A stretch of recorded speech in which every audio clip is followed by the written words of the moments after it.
Starting in a couple of seconds. Good morning, ladies and gentlemen, and welcome to today's seminar titled Marikana Revisited, a new light on South Africa's most deadly post-apartheid massacre. My name is Gareth Newham. I head the Justice and Violence Prevention Program here at the Institute for Security Studies in Pretoria, and I'll be chairing today's event. Please note that this event is being live streamed and the presentations will be available to view on YouTube after the event. Tomorrow afternoon at around 20 minutes to 4 will mark exactly 6 years since members of the South African Police Service started a tactical operation to disperse and disarm miners who had gathered at a koppie near the Lonmin Platinum Mine at Marikana in Northwest Province. The poorly planned operation resulted in members of the tactical response team opening fire with automatic weapons on a group of striking mine workers, killing 17 of them and seriously injuring dozens more. Later, it was found that while some police officers may have thought that they were under attack, there was no objective evidence that this was indeed the case. At this scene, it is now known as Scene 1. The images that dominate our understanding of Marikana and that come to mind when we think about Marikana come from this scene because it was largely and well covered by various local and international media. Some of those that were not killed or injured fled from the scene and ran about 500 meters away to a small koppie or rocky outcrop and took shelter amongst rocks and bushes, having just seen their colleagues being shot by the police. About 15 minutes later, 3 different groups of police with officers from 4 different units surrounded the koppie from different directions. This included members of the National Intervention Unit, the Tactical Response Team, the K9 Unit, and the Public Order Policing Unit. These police officers collectively fired 295 bullets at the miners sheltering at this koppie, despite no clear threat to their lives. They killed a further 17 people over an 11-minute period. This is known as Marikana Scene 2. The killings here took place away from the media, and we do not have to date, up until today, a clear, detailed account of what took place there. Overall on that day, the police shot a total of 112 striking miners, killing 34 of them in what is often referred to as the Marikana Massacre.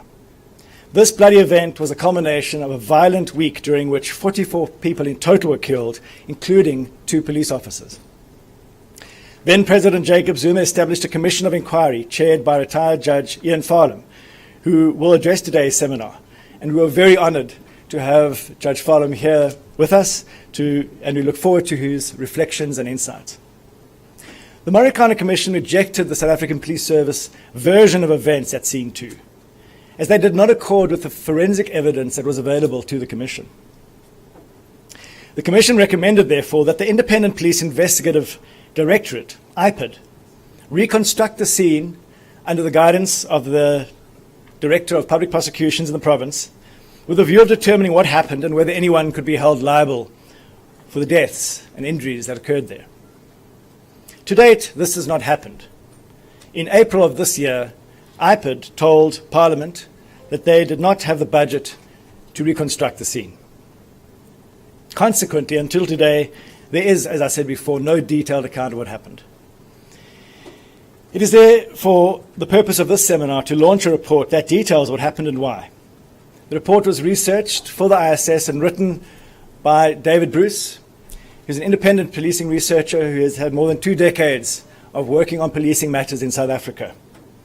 He relied on a vast amount of evidence that was presented to the Commission of Inquiry, including witness statements, statements from the police, photographs, and other forensic evidence about how the deaths occurred. He will present some of his key findings here today, and the report will be available on our website, www.issafrica.org. We will also hear from Nomzamo Zondo, who's the Director of Litigation at the Socio-Economic Rights Institute, SERI. SERI represented the families of 36 of the striking miners that were killed by the police, on the 13th and the 16th of August. One of the challenges these families have had to contend with is not knowing how or why their loved ones were killed. We are currently at a crossroads when it comes to policing in South Africa. Since the ill-conceived appointment by Jacob Zuma of the disastrous Ria Piecha as SAPS Commissioner in 2012, policing performance has declined notably. Crime intelligence fell into disarray. Detection rates for serious crimes have declined. And violent crimes such as murder and robbery have escalated substantially. Civil claims paid out by the police due to evidence of misconduct on the part of officers have skyrocketed, 778% in the last decade, with the biggest portion of that increase since 2012. And of course, measurable levels of public approval for the police have declined generally since 2011-2012. Marikana should have been a wake-up call. It could have been the trigger for the deep structural reforms necessary at improving police transparency and accountability, which are vital for growing public trust. Had this happened, we would have seen a very different policing agency today and would have had far greater support for the men and women who face the difficult task of policing our streets every day. But rather, then Police Minister Nathi Mthethwa and Commissioner Piecha decided to try and defend the indefensible. Shortly after the massacre, Piecha described the worst policing disaster since the Soweto uprising in apartheid in 1976 as, I quote, the best of responsible policing. Let me say that again. The unjustified shooting by police of 112 mine workers, in which 34 died, was described by the National Commission of Police as the best of responsible policing. It emerged during the Marikana Commission that the sinister decision to go tactical against the striking mine workers was made at a police management forum the evening before, which was held in Gauteng. This decision was likely driven by political considerations and was not in response to the specific events that were occurring at Marikana at the time. The information about when the decision was made to go tactical was initially withheld from the Marikana Commission and only emerged much later. Some experienced senior police commanders anticipated bloodshed, knowing that if this kind of a plan was to go ahead, people would die, and as a result, ordered 4,000 additional rounds of R5 ammunition and mortuary vans that could carry up to 16 bodies. So there was clear understanding that people could die. This was found by the Commission to be illegal. You cannot plan to kill people in South Africa. In callous disregard for the likely loss of life, SAPS management at Marikana announced on the morning of the 16th that today is D-Day. When the order came to disperse and disarm the miners later that afternoon, it was completely unnecessary, as the miners were at the time gathered peacefully and had been peaceful for some days prior. In fact, the miners had clearly indicated they were willing to negotiate with Lonmin Mine Management to end the strike. However, this was not to be. Evidence shows that SAPS Northwest Provincial Commissioner Zukiswa Mbombo, heavily influenced by irrelevant political considerations, had secret meetings with Lonmin Management, which had the effect of discouraging them from negotiating or engaging with the miners. What happened next was a complete failure of political and police leadership, and the result, a human rights atrocity in democratic South Africa that shocked not only the country but the world. Piecha's approach to the Commission should have been to learn what had gone wrong, to reflect on how things could be improved, and demonstrate serious efforts in improving policing based on the lessons learned. Rather, she was evasive and defensive and took no responsibility or accountability whatsoever. She will be forever remembered for seeking to defend the indefensible. The Commission found that senior police managers withheld evidence and constructed false evidence, arguably to cover up their misdeeds at Marikana. Since Marikana, which was 6 years ago, the most shocking thing to take note of is the complete lack of accountability of any of the SAPS commanders or members involved at the events there, or at attempts to cover up before the Commission of Inquiry. The closest anyone to date has taken in form of accountability was Ria Piecha, where a judicial board of inquiry eventually found that she lacked the competence and integrity to hold the position of National Commissioner and recommended to then President Zuma that she be fired. He failed to do so and allowed her contract to lapse, enabling her to receive a full salary for the period of her contract and a generous pension payout. Provincial Commissioner Mbombo was allowed to retire early. Along with Piecha, both will receive substantial pensions from the public coffers, more money than the victims of the families of those injured and killed are likely ever to see. The hard truth is that until those commanders and the police officers who were responsible for the atrocities committed at Marikana and who then lied under oath before the Commission of Inquiry are held directly and personally accountable, there can be no moving forward.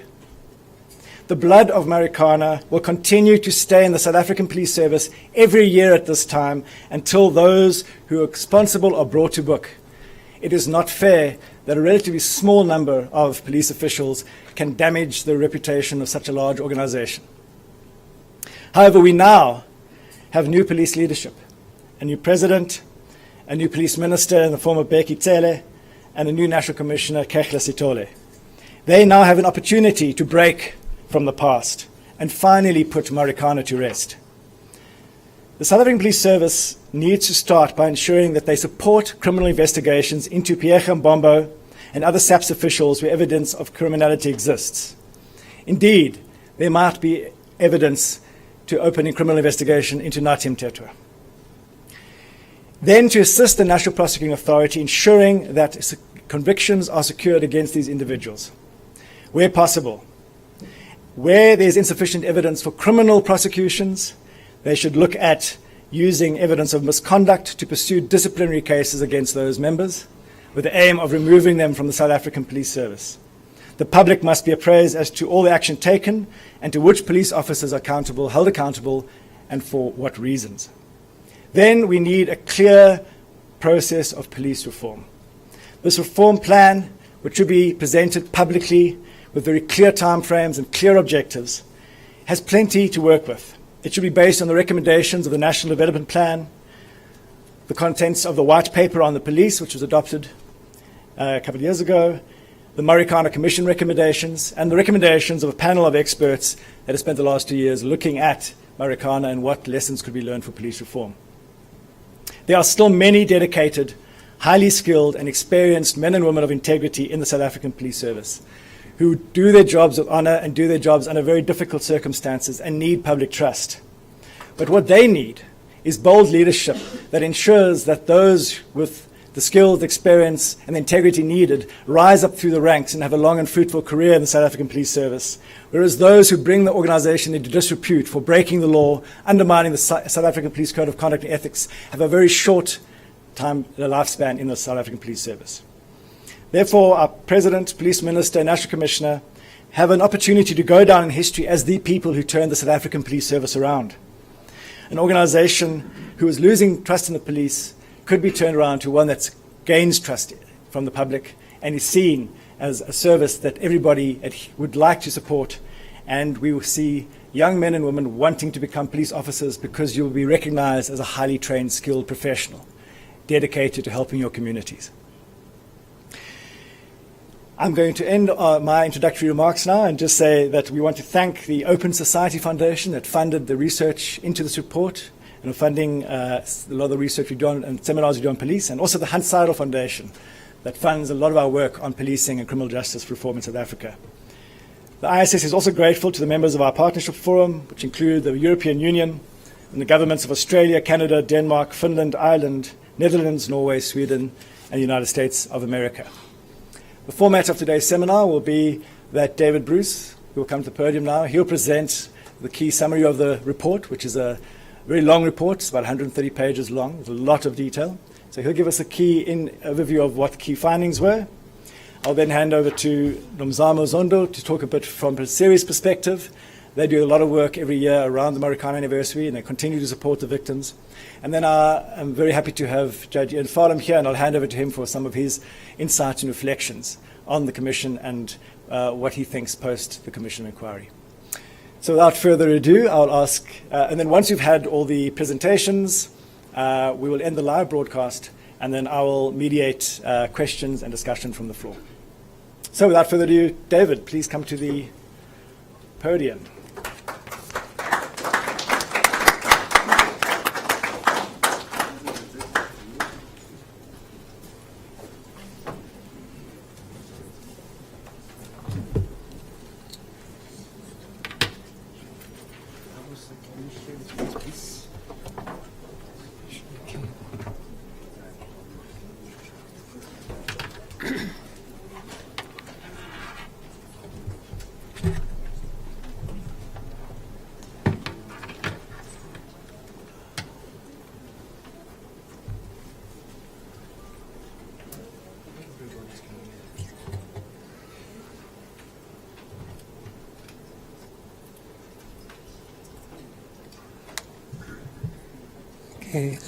Good morning, everyone. Thanks, Gareth, for the introduction, and may I also I'd just like to also add my voice firstly to Gareth's words of welcome to all of you, and also then to thanking the ISS for hosting this event, and also specifically the Open Society Foundation for their support to the work that I did, the Open Society Foundation for South Africa, that is, for the work that I did on Marikana Scene 2.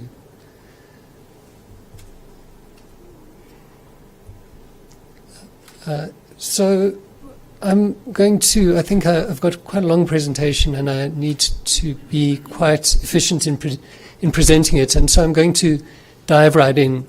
Gareth has very kindly assisted me by providing quite a lot of the background to the events at Marikana. He's drawn attention to the fact that the events on the 16th of August took place in the context of a very a strike that had already taken a very violent turn. And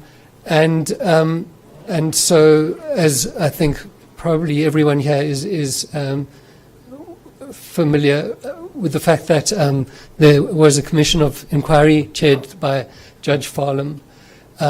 But I think Judge Farlam will be happy to share with you his reasons for the way in which the commission decided to deal with the events at Scene 2 in the way in which it did, but essentially what the Commission's conclusions are is that they reject the account of events that was provided by the SAPS. But beyond that, the Commission didn't provide any significant account of what had really happened at Scene 2. And so in this work that I've done, it's been work that spanned the last 2.5 years. I was basically just trying to answer the question as to what had happened at Scene 2. And so that's just an overview of my presentation. I'm going to give you a quick glimpse of the geography of the area so that to give you a bit of an orientation. Give an overview of the different shooting episodes that I'm then going to be talking about in a bit more detail, and a bit about preceding events, and then in closing I'm going to talk a bit about the role of the apparent role of emotion in these shootings and make some concluding comments. So I'm not quite sure how well all of you can see that, but is there a pointer that I can use somewhere?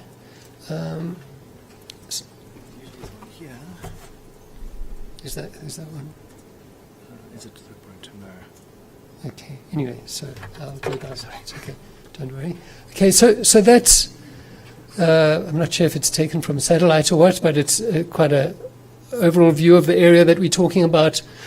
There's a formal settlement called Wonderkop. This is all just part of the Marikana mine area. The Marikana mine is a much vaster area than is captured in this image, but there's a formal settlement called Wonderkop. In this picture on its left is informal settlement called Nkaneng. At the bottom of the informal settlement, not really visible probably to most of you, but are 3 cattle kraals, 2 of them large and 1 of them quite a small kraal. And so it's on the edge of the small kraal that the first shooting that Gareth was talking about took place. And so there's what are called copy 1 and 2. Copy 1 is legitimately deserving of the name copy, but copy 2 is probably just a kind of jumble of rocks adjacent to it. And that's where the miners were gathered. So they moved firstly in an easterly direction towards the kraals. Many people believe that they were trying to return to the Nkaneng informal settlement. And so the first shooting happened then at the small kraals, and then there was a westward movement of the surviving miners to the open area, which is on the left of that picture. And one of the features of that area is an area which is also, whether or not it's deserving of the name Kopi is open to dispute, but it was known as Kopi 3, and it's the area that is now also referred to as Scene 2. And so that's just another view of them, another aerial photograph. We've got the kraals at the bottom on the left here. This is actually just not long after the shootings, and if one looks just in the middle of the picture, right on the left-hand side, one can see the line of TRT members who'd recently shot a number of strikers. And so there, on the left of the picture there are just under the what is it? Is it a wing of the aircraft? Are copy 1 and 2, and then the copy 3 area is on the left. And one of the things I'm going to be referring to is forward holding area 2, which would have been somewhere over there in that area. So it's where some of the police were stationed. Okay, so just to give you, well, the one thing is just if one is to compare the shootings at the 2 scenes, in many ways there seems to be a certain level of similarity between them. The number of fatalities at each scene was exactly the same. The number of rounds fired was similar. The number of police officers involved was not dissimilar. The differences between the 2 scenes in terms of basic facts, the one is just that the shooters at scene 1 were overwhelmingly, we don't know who all of them were, but the vast majority of them were members of the TRT. At scene 2, they were members of 4 different SAPS units, one of them being the TRT, the Tactical Response Team, but also some members of public order policing units, some members of K9 units, and then also 24 members of the National Intervention Unit. And then other significant difference between the 2 is that though a similar number of rounds were discharged at each of the 2 scenes, I'm talking here just about live rounds, the duration of the shootings is entirely different. So the scene 1 shooting took place over, well, let's call it 12 seconds. The shootings at scene 2 took place intermittently over a period that from the very first shooting to the very last shooting was very close to 11 minutes. And just in terms of locating these events in time, the first shooting took place effectively at 6 minutes to 4. The second shooting then took place, thank you, starting at about 9 minutes past 4, so close to 15 minutes later. Okay, and so in this presentation, it seems to some degree, people who have already analysed the events at scene 2, including the Marikana Commission itself and various parties to the Commission, including, for instance, the legal representatives of the families and representatives of the South African Human Rights Commission, to some degree follow a certain way of differentiating the shootings. My approach resembles the approaches that are followed by others in many ways, though it has there are specific nuances to it. But essentially, then we're talking about a first shooting incident which takes place at close to 9 minutes past 4 o'clock. Then we've got two other shooting episodes. Well, one an incident and one an episode of shooting. Shooting 2 is probably not much more than a burst of gunfire, but it in some ways takes place at the point in time at which it takes place probably overlaps with this other period of time in which a group of 11 people are killed in an area which some people have subsequently referred to as the killing zone due to the number of people who were killed there. And so it's difficult to pin down exactly at what point of time those people were killed.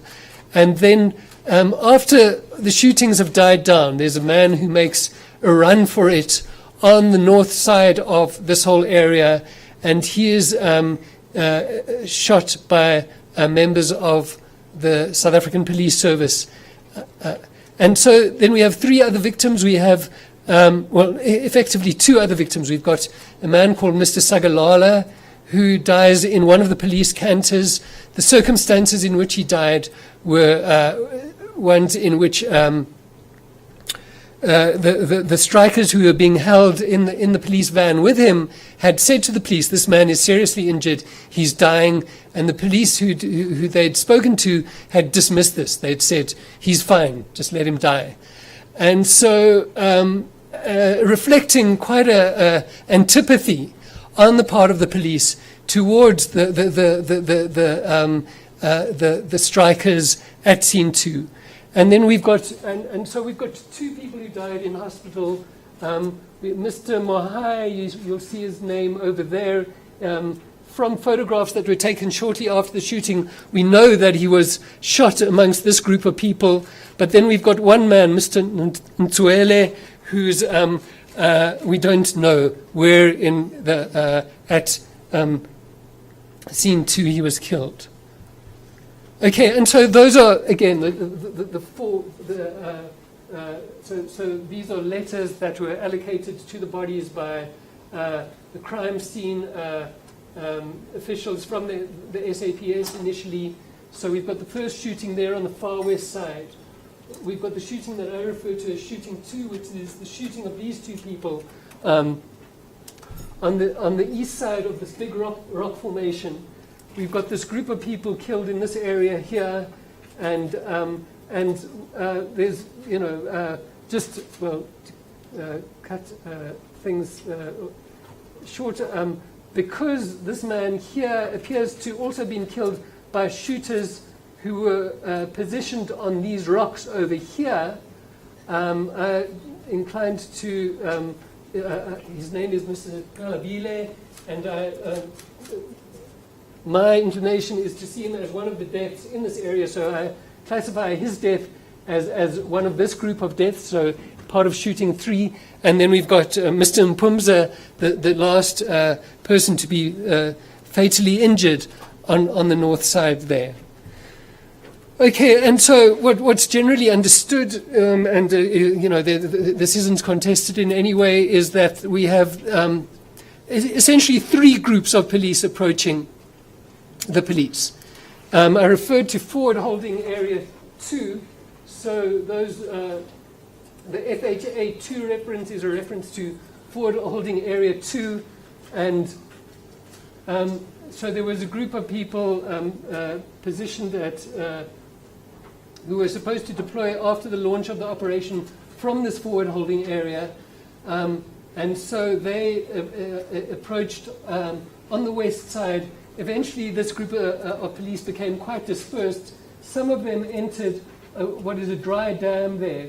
They eventually approached just on that north northwest corner of the dry dam. Some of them were eventually positioned around these rocks and bushes over here, and they were involved in this first shooting which took place over there.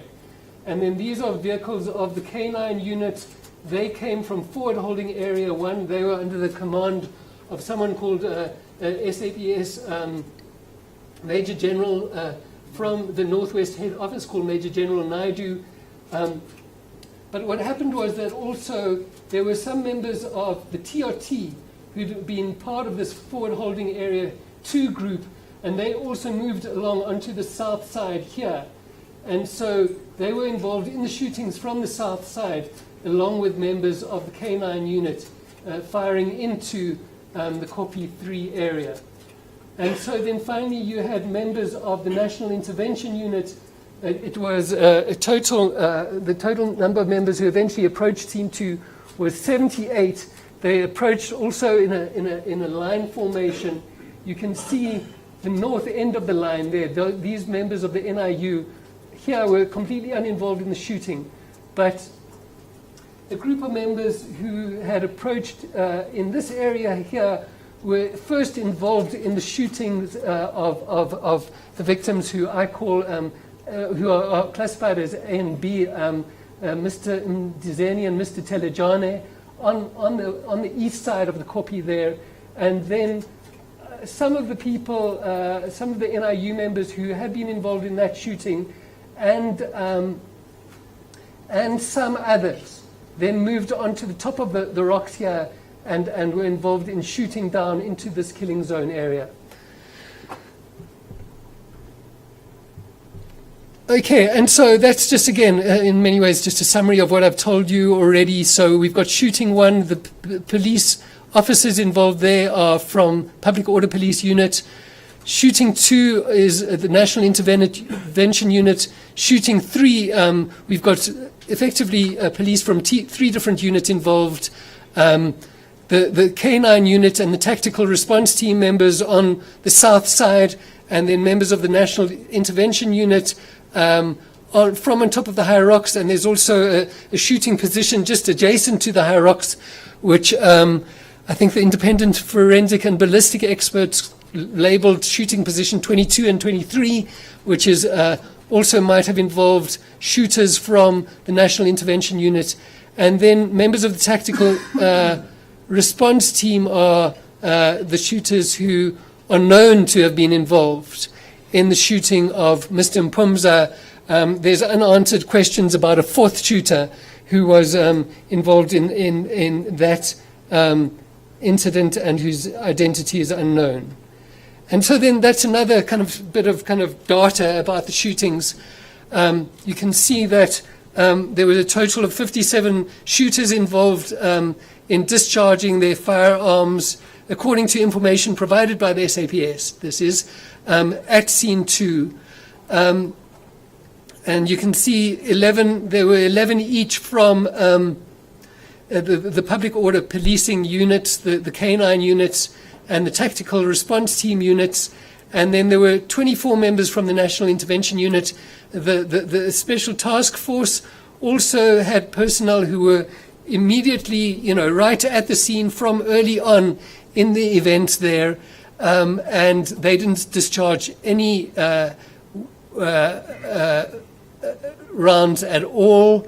And so just in the interest of moving on, I'm just going to flag the fact that there were 3 shooters who were obviously much more extensively involved than any of the others. 1 from the NIU discharged 25 rounds. 2 from the K9 unit discharged 17 and 18 rounds respectively. And then also a group of 9 shooters who were also, you could say, fairly active.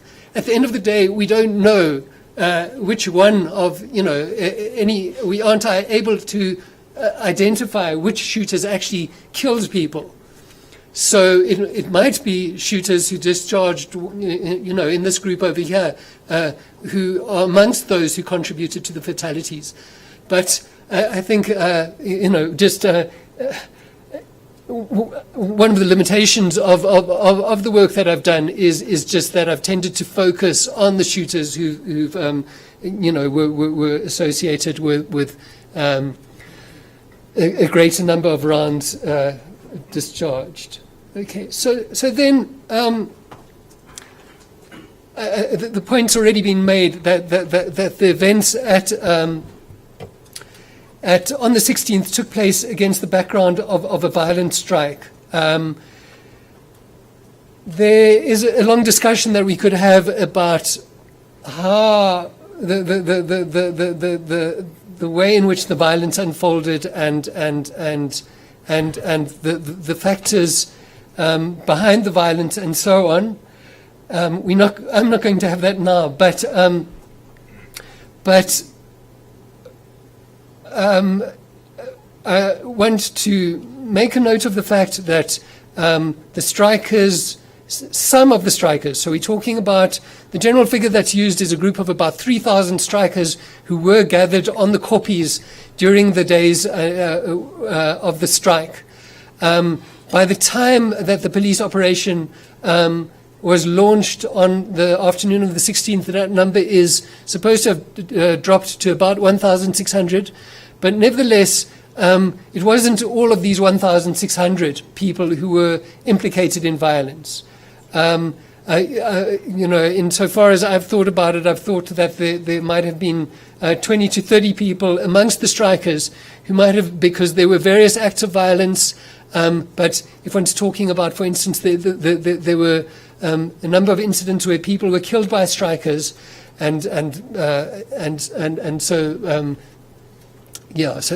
specifically, if one's talking about those incidents, possibly, there might have been 1 or 2 dozen of the strikers who were involved in those incidents. I think the people who have been put on trial related to the violence that took place prior to the 16th number about 20.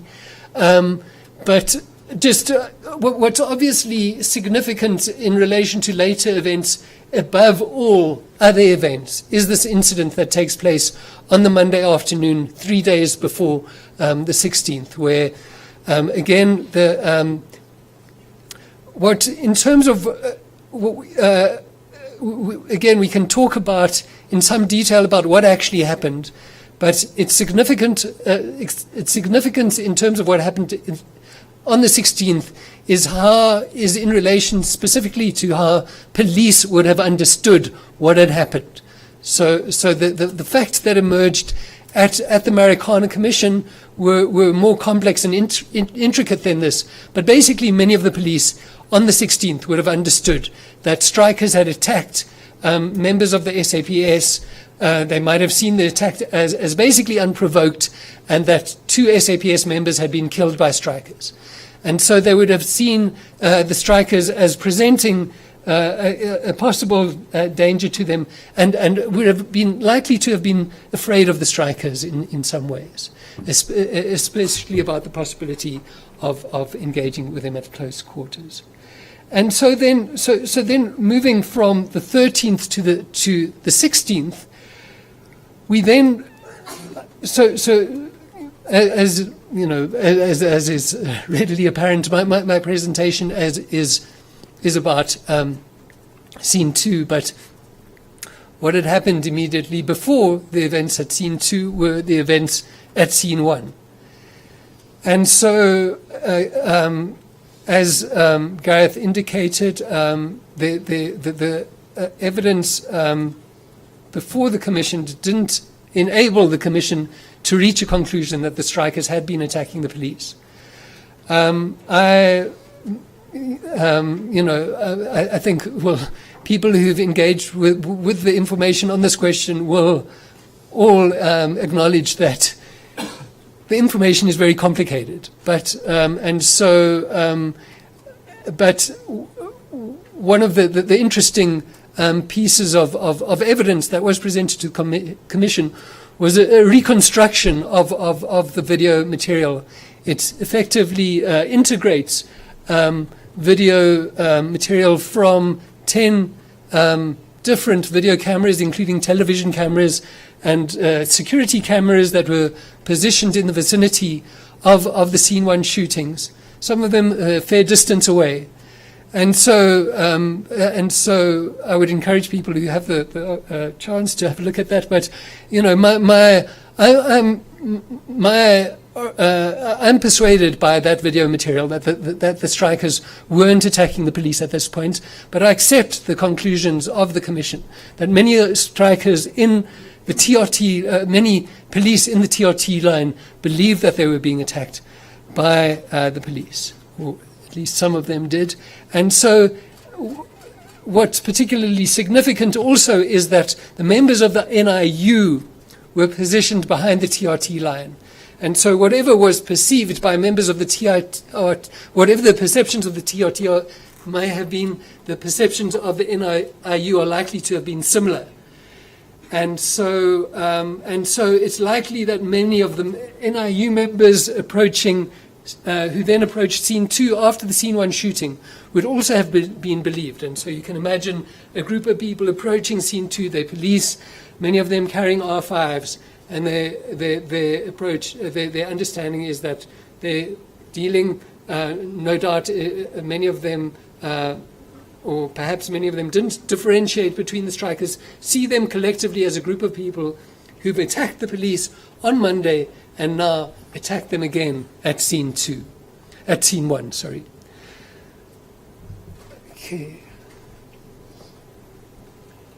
Okay, and so, yes, okay, so I think I've covered that. So there might have been some level of fear and anxiety, but also I think what I want to place emphasis on is the fact that, and this becomes significant in relation to understanding the actions of the NIU, I believe, is that the NIU had not only seen the strikers as they perceived it attacking the TRT members, they'd also seen that the TRT had been able with relatively easily to defend themselves against the strikers, that the strikers had been decimated by the TRT fire, and that the strikers who'd survived the shootings had fled in terror from the scene. So they'd seen that if this group of people that they were facing had were in some ways had seen them in some ways as antagonists, they now saw them as a group of people who'd been exposed as relatively powerless relative to the force exercised by the SAPS. Okay, so I'm noticing that I'm sort of already well into my time, and so I'm going to try and move through this quite quickly. But basically, so then we've got the strikers moving across from Scene 1 in a westerly direction. And quite a number of them end up, I could go into the sequencing of events in more detail, but I'm not going to do that. There is some detail that is known about what happens in the period between the shootings at Scene 1 and this the beginning of the events at Scene 2. So we've got a large number of strikers gathered in this area. And so what we have then is, okay, so this is a view from the northeast side, an aerial view, of course. It's actually a much, this is a cut from a much bigger photograph. And so that's the dry dam on the west side there. I don't know if they're clearly apparent, but there's people there. Those are members of the TRT. This picture is taken at 16:07:24 24 seconds, 7 minutes and 24 seconds after 4 o'clock.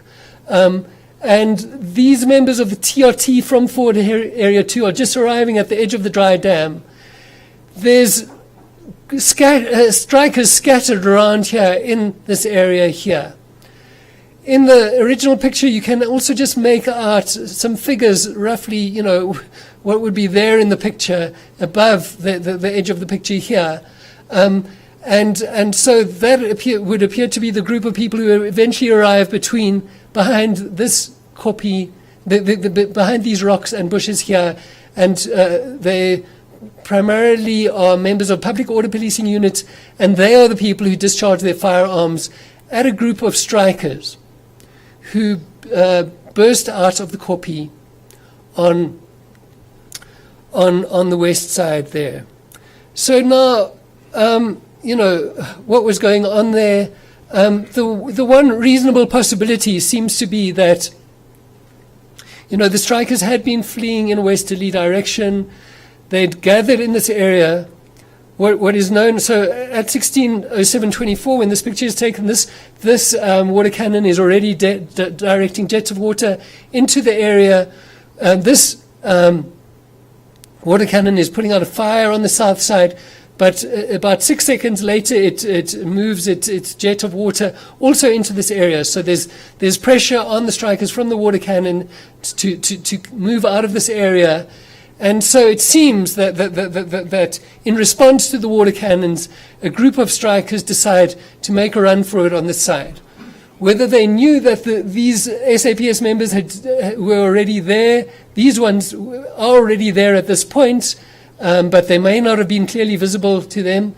And at this point here, the SAPS members who eventually fired at them had not yet arrived. So it might be that the strikers burst out from this side of the kopje at almost exactly the same point as these public order policing members arrived in the vicinity of these rocks and bushes over here. So now Captain Kidd, who was in charge of the group at Forward Holding Area 2, had given them a briefing, and he'd emphasized how dangerous the strikers were. They'd possibly also heard there had been it's not clear how many of these police from Forward Holding Area 2, I think they were in the region of about 50 of them, but it's not clear of them how many of them had heard about this broadcast, this message over the police radio, but there had been some communication over the police radio to the effect that the police had attacked, that the strikers had attacked the police already. So they might, have been approaching this area with quite a lot of apprehension. Suddenly a group of strikers burst out of the side of the kopje, possibly with the intention of fleeing from the area, but some of them are nevertheless likely to have been carrying weapons. And so you may have a similar scenario to what you had at scene 1, with a group of people running towards police who are frightened of them. One of these public order police members in his statement said explicitly that he was panicking when he opened fire on these strikers here. What you also have then is that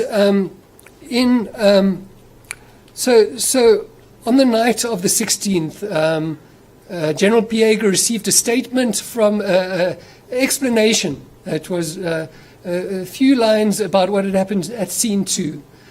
But then, and this was one of the issues that was before the Clarkson Commission. It was also there are findings on it in the report of the Marikana Commission. What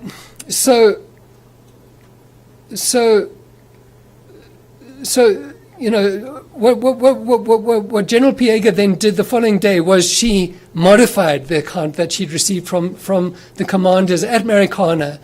And effectively what she said in her statement was that the strikers at scene 2 had been storming at the police. There'd been groups of strikers wielding dangerous weapons and firearms storming at the police.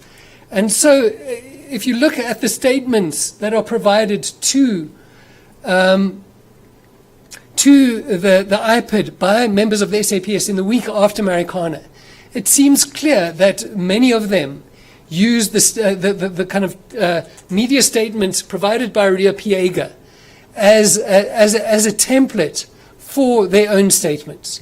So in fact, Ria Piega's account is completely different from the account. The account provided by the commanders to Ria Piega said nothing about strikers storming at the police.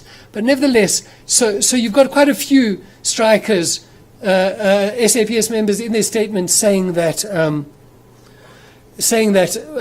these strikers were storming at us, attacking us with their weapons and so on. But anyway, my assessment is that what's possibly happened is something that is similar to what happened at Scene 1. Okay, in my presentation, I'm not going to have time for it. This was the statement of Captain Kidd. For some reason, the SAPS chose to rely on the statement of Captain Kidd throughout its submissions to the Marikana Commission, despite the fact that Captain Kidd's statement was quite different from the statement of these other SAPS members. So we've got different types of accounts coming from the SAPS, and it's not clear that any of them are trustworthy. And so, and so that seems to be a likely account of what happens there. So now, is that visible to you? I'm not sure, but so now in this section of the presentation, I'm going to try and be quite quick, but it's talking about the shootings that I've classified as 2 and 3. So I'm not sure if you'll remember this, but and I don't think I should go back there, but there was 2 strikers who were killed.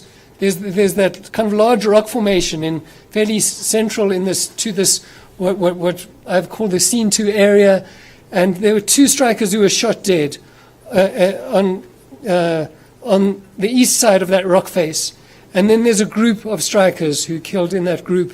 If you add Mr. Galabile, victim O, to that group, then it's a total of 11 strikers in that group. Okay, and so those are shootings 2 and 3, and so it's. I'm going to just try and be quite brief about my assessment of this. But so what we have is, the one thing was that when I started this work, I thought it was going to be, I was going to do something quite quick, and I was quite eventually quite surprised by the amount of information that is available about what and so. What you have, they're intermittent, but you have quite a lot of photographs taken at various points from basically 2 police helicopters that were circling around, some partly around the Scene 2 area, but also the overall Marikana area while these events were unfolding. There's also, as it happens, a video that was taken. The figure that was given to me was that it was from 30,000 feet up.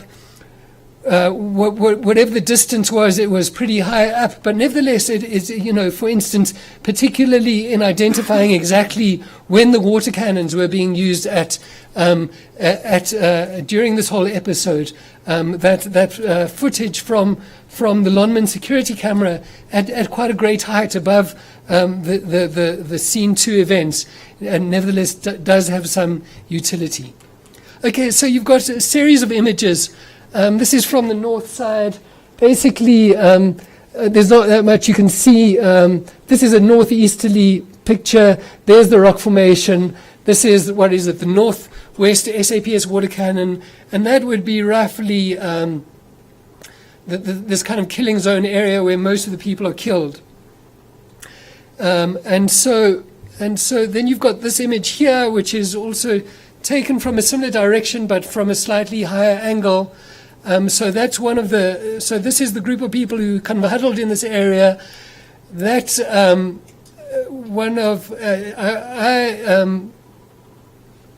according to my assessment of the information, that's probably one of the members of the K9 unit, probably the man who was involved in shooting 18 rounds, a constable from one of the K9 units, And so there's pictures taken over a period of roughly 30 seconds. So he might have been holding that position for a bit longer than that, but over a period of at least, say, 30 seconds, he was holding that kind of position. Again, that looks pretty much like a shooting position. And there was this man, Constable Mutsi, who discharged 18 rounds, and he talks in his statement about shooting from a kneeling position into this area here. So, it's the evidence seems to support. Okay, right, sure. Okay, so you've got those kind of pictures. There on the very far left, you can see, he is again. You've got also, this is from the south side, you've got another shooter over there. It's likely to be another one of the shooters shooting into this area from that position there. And so then what we also know is that,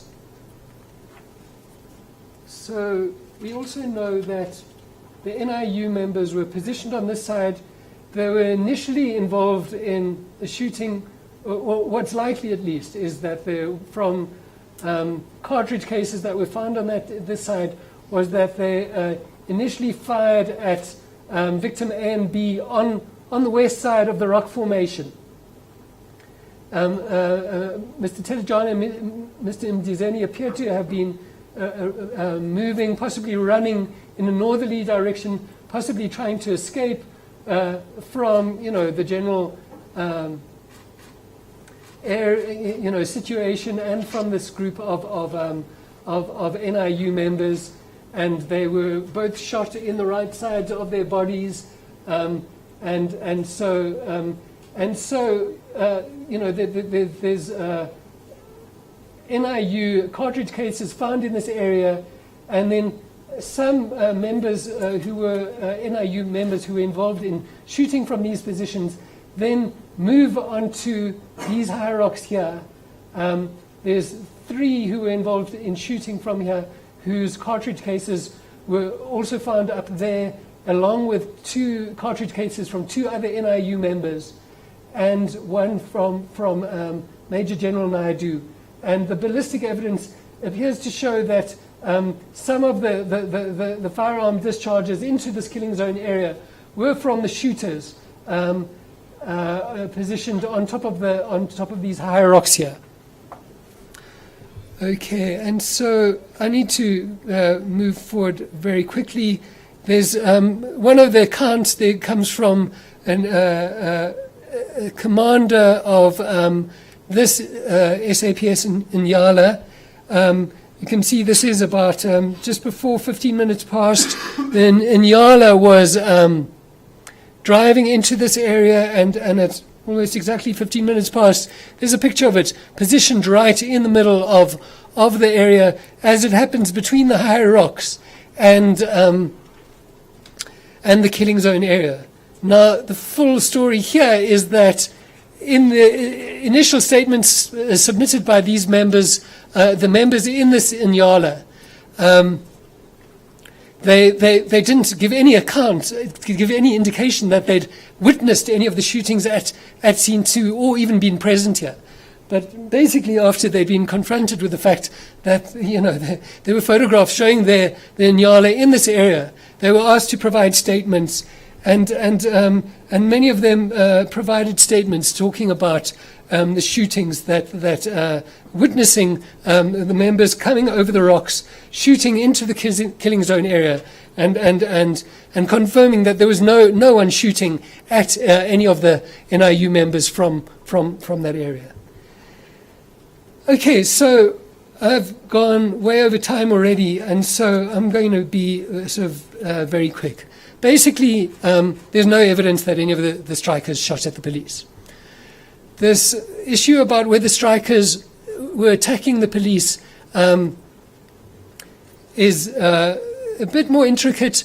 I've already talked about the whole scenario with Mr. Mkonjwa, the first person to be killed on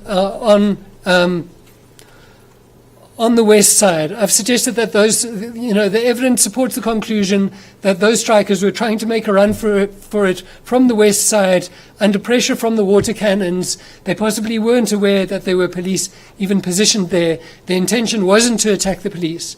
That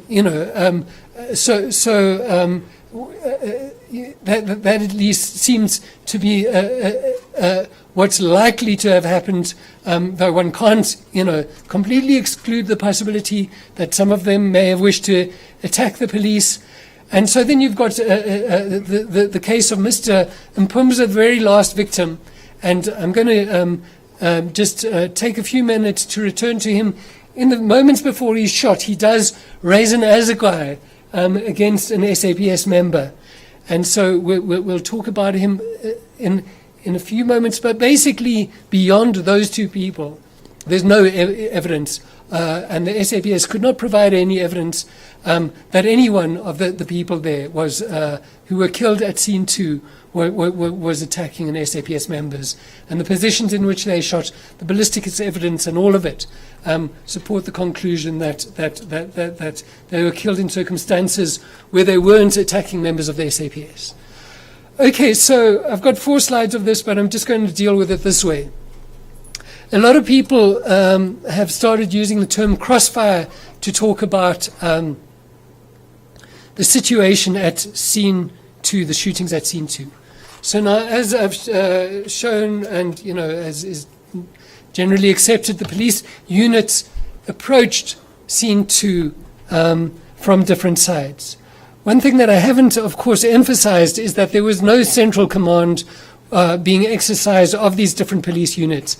And though there were police helicopters positioned above the area, they didn't draw the attention of the police on the different sides of scene 2 to the fact that there were other police units positioned on the opposite side. So what you had, and it's not entirely clear when the first shots were fired, but nevertheless, what you had is, for instance, after the police had opened fire on Mr. Mkonjwa, the first man to be fatally injured, you have gunfire being fired through the scene 2 area, and you have police on the other side of the scene 2 area coming to the conclusion that there's strikers in the kopje that are firing at them. Okay, so now, just when one uses the term crossfire, so you can imagine that people who are at the back of this room are a group of police, and the panelists here are a group of robbers or gang members who involved in an exchange of fire with the people at the back of the room. And the people in the middle of the room here are caught in this exchange of fire. That would be caught in the crossfire, okay? We are firing at them and they are firing at us, and you in the middle are caught in the crossfire. That is what is crossfire. But now, crossfire is not an appropriate kind of metaphor to use in relation to what had happened at scene 2. What happened at scene 2 was that the police, it is correct to say that the gunfire that was coming towards members of the SAPS, the overwhelming probabilities indicate that that is likely to have been exclusively or virtually exclusively from other members of the SAPS. Okay, but what the SAPS members did in response to this gunfire was that they fired into the scene 2 area. So they weren't firing back at the police on the far side of the kopje. In response to the fire that was coming in their direction, they were firing with the intention of shooting at the strikers. So you've got a large number of people gathered in this area, and basically you've got those police on the west side potentially not really being able to see who the people are that their bullets are affecting. They're shooting into the area. And then you've also got the members of the NIU potentially shooting, some of them potentially shooting from positions adjacent to the high rocks, but others shooting, and that is obviously not a crossfire scenario, shooting from on top of the high rocks towards people in that group of people who huddled together amongst those rocks and bushes. Okay, so in a position where I need to wrap up. But basically, then, so the simple point is that from an approach of responsible or professional policing, what one is supposed to do in this kind of situation is that one is supposed to take cover and try and identify the source of the gunfire. And then, if one isn't going to be exposing innocent people to danger, one might take action against the shooters if one has identified people who are shooting at you. But this isn't what happened at scene 2. And so it seems clear that, that the police at scene 2 were acting in a way which was at the very least reckless and irresponsible. But it seems that it goes beyond that. And it seems that when in understanding the events at scene 2, one needs to also see emotions as having a powerful role in directing, in motivating the type of response, the type of way in which the police, or we're talking about particularly those police officers who became most actively involved in the shooting. That emotion played some kind of role in shaping their response. And so, I've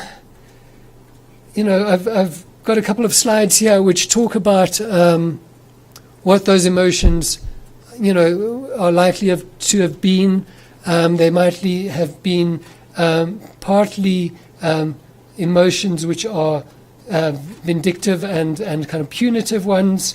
And so, yes, so I think I'm going to move past this point and just talk very briefly about this issue here. So now, at the Marikana Commission, one of the witnesses who was called was one of the strikers a survivor of the shootings in the killing zone. He'd been one of the strikers who had been amongst the people who'd been gathered there. And a man by the name of Mr. Mshamba, and he gave evidence to the effect that some of the strikers there had been surrendering when they had been shot. Unfortunately, there were aspects of Mr.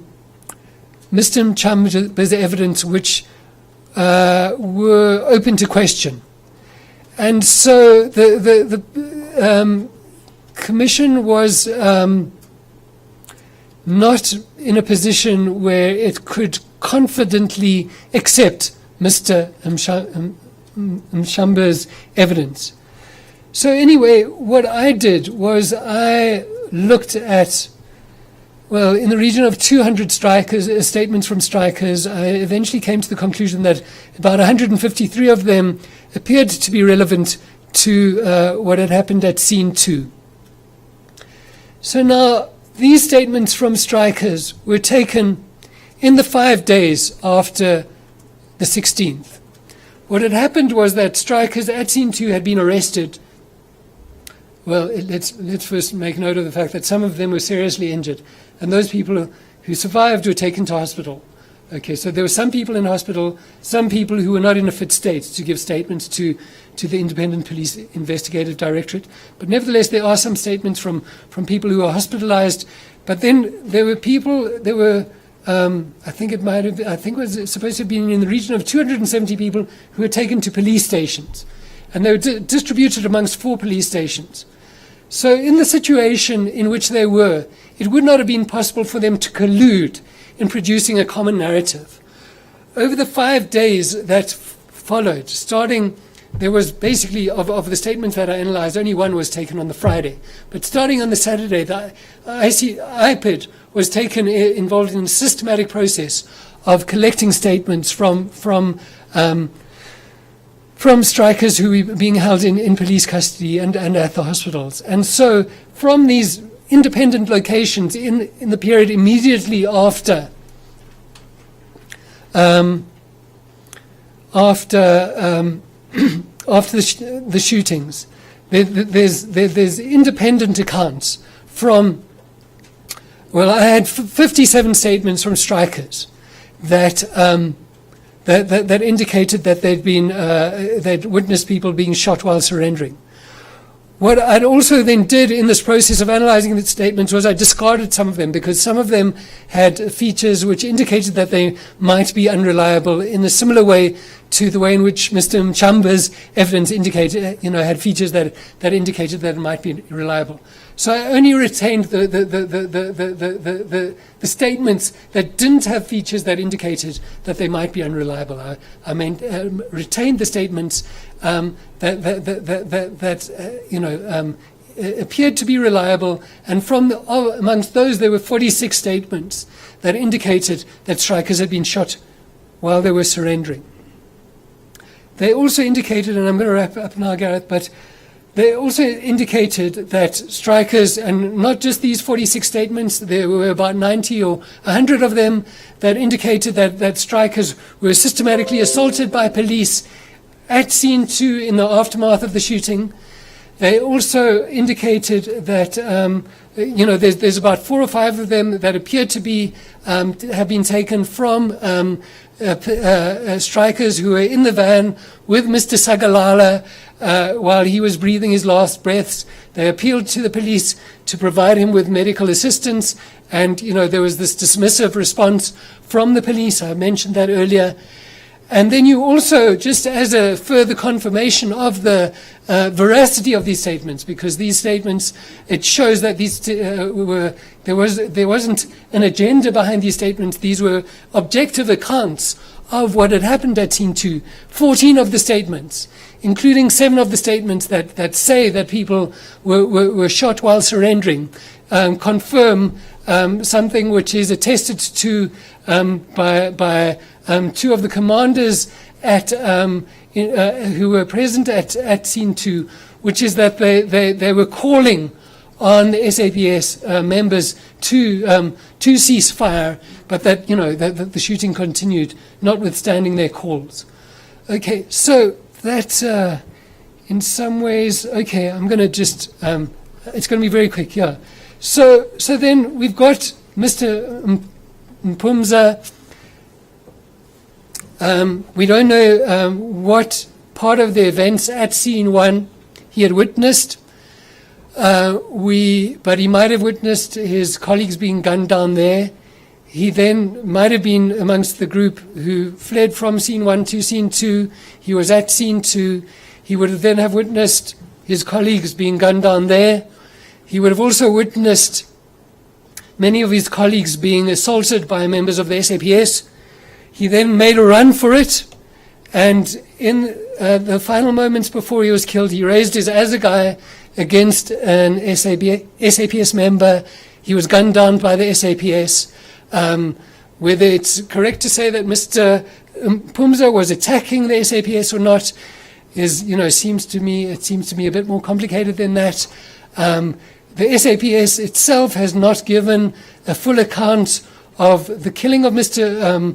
Mpumza. The Marikana Commission was not satisfied with the account that it provided of Mr. Mpumza's death. And so, yes, okay, so that's my presentation. I'm going to skip my conclusions. Thank you. Okay. Okay, thank you very much. So that's, if you want more detail, and there's a lot more detail, the report is now available online, and it goes into even more detail than that. So you can see it was a 2-year process, careful consideration of hundreds of statements, forensic reports, photographs, video footage, to reconstruct what happened there. And I think it's quite clear that any inaction now on the part of the IPID or the NPA to use that evidence, which they have, this is not stuff that they don't have, is just not tolerable.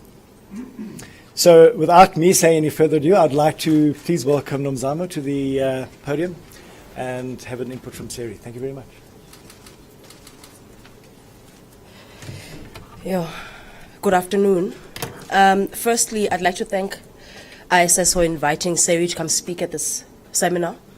But most importantly, I'd like to thank ISS for having commissioned this report and David for having done it. And the real reason is that the one basic thing that all the families had in common when they met Sari was that they wanted an explanation of how, why, and by whom their loved ones were killed. And the very first time that we met them. And it was clear to us that there was a need for this. And there were many reasons. Part of those reasons was that when they went to the local drinking holes, when they went to fetch water by the river, everybody whispered behind their backs. Everybody said, that woman's son attacked the police in Marikana and that's why he's dead.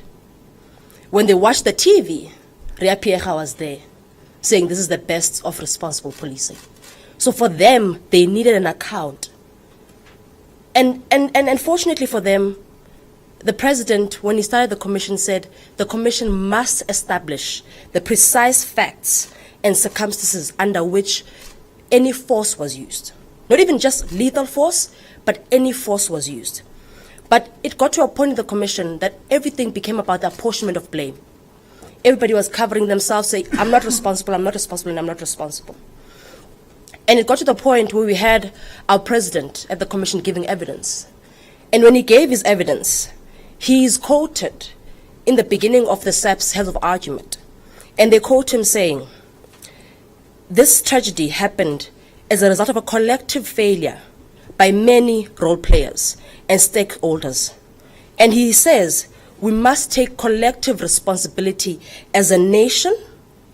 We must dip our heads and accept that we failed the people of Marikana, particularly the families and the workers and those who died. These are the words of President Ramaphosa.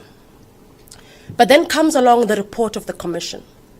The report of the commission does a bit more apportionment of blame.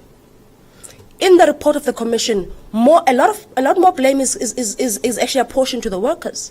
And as David spoke earlier, when you speak about the 7 deaths, there is no way those 7 deaths can be laid at the door of the 1,600 miners who were there on the 16th of August. There's simply no way. But if you read the report, at the bare minimum, there is moral responsibility allocated to the workers for those killings. There's moral responsibility definitely allocated to the leaders of the strike for those killings, where there isn't any real clear link between those killings and those workers. But I'm sure many of you heard David this morning. You heard that in fact here, and at least in respect to scene 2, were the victims and were aggressors. And despite what had happened in the beginning of the commission, despite how SAPS had opened their heads of argument, when it got to a point, they said, look, we know that we must account for every shot fired at scene 2. All 295 shots fired. We must account for them. But they had a problem. Because very early on, despite us having 17 people dead, they did not have a police officer who said, I killed number 1.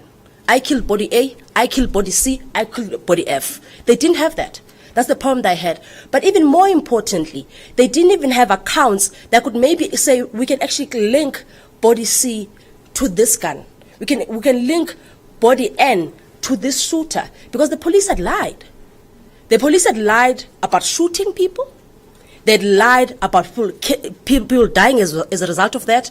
In fact, one of my earliest memories of the commission is receiving a letter from SAPS asking that when in the family's application, we must exclude any reference to the police having killed the miners. That's a letter from SAPS in 2013, not in 2012.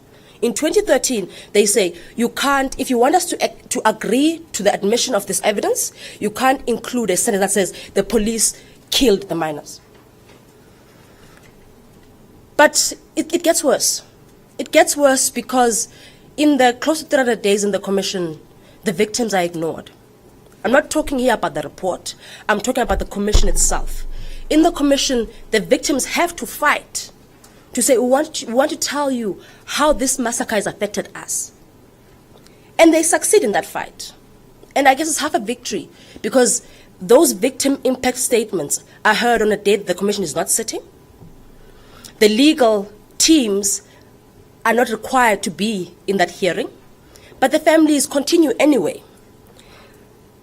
But what then happens is that despite that, that information doesn't make its way to the report. If you go and look at the report, you will not know that 2 of the widows miscarried as a result of the massacre.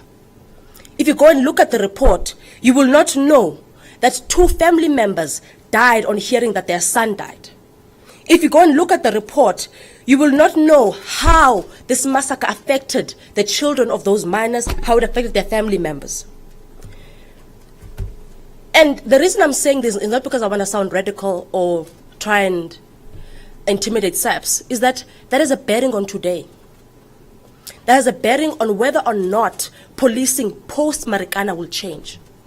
Because as we sit here today, the police officer who fired 25 R5 rounds in Scene 2 is still in active service. As we sit here today, the SAPS has not disciplined any of the police officers who shot in Scene 2. I'm not going to talk about Scene 1, I'm here about Scene 2. None of them have been disciplined for shooting in Scene 2. The SAPS itself does not have for itself an explanation of what happened in Scene 2. Leave alone if it has one for South Africans. Leave alone if it has one for the families. But for itself, it does not have that explanation. And that's been allowed to happen because we end up with a report in the commission that was happy to just dish the blame. It didn't, at the very least, say, you know what, let's get to the facts. I mean, this commission had hundreds of millions of rands. This commission had the power to subpoena all those 57 officers who fired rounds in Marikana. Or at least just call the 31 that fired more than 4 shots. Have them explain why they shot in self-defense. But that didn't happen. So we are here today with a SAPS that institutionally refuses to accept responsibility for Marikana. It's not because that officer who shot 25 doesn't want to accept responsibility. It's because SAPS as an institution has refused to accept responsibility for Marikana. We are here today, as I speak to you, where IPID, who's supposed to be investigating on behalf of the families, has refused to speak to those very same families. David spoke about Mr. Schalala. Mr. Schalala's, the incidents around his death were announced to Parliament before they were announced to his family. In fact, the family was going to hear it on the evening news. If a journalist didn't call Seri and say, did you hear that IPID has said this in Parliament, and we say, let's scramble, let's get the family together, so they know this and they don't hear it in the evening news. This speaks to the very same undignified treatment that the victims suffered in the commission and before the commission. And then we speak about the NPA. The NPA itself, we had meetings with them as Seri as early as September 2017. In those meetings, we were told within 2 weeks there'll be an announcement of who is getting charged. This was because IPID had finalized their investigation and written us a one-line letter saying, we have passed everything to the NPA. You can ask them, stop sending us letters. And in response, the NPA said to us, the morning that we speak to the media, we'll try and tell you that there'll be an announcement, and tell you what that announcement will be. We will not at any time go and speak with these families and tell them that actually, in relation to your husband, this is the police officer that we are charging. The NPA was clear that we were not going to have that. And that's because the commission didn't have any victims. There were no victims. And even as we speak today, in negotiating about the civil claims, the position of the SAPS is that they are offering less than half the compensation that's been offered to the victims of the Life Incident incident, because they think they're not culpable. They are not to blame. Everybody must carry their blame, including the workers, including the families, including those who are dead. But David spoke here about Thobile Mpumza. Thobile Mpumza is the last victim and the last person to be shot in that copy. But also miraculously, he's the only person where there is at least identified shooters, 3 out of 4, yes. There's video footage, there's audio footage, there's evidence of who killed him. And there's 3 people at least who can be charged for his murder today. They could be charged for his murder in 2015, July, but they haven't been charged.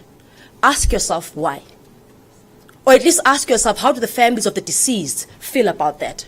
How do they understand their relationship to the NPA if that is the case?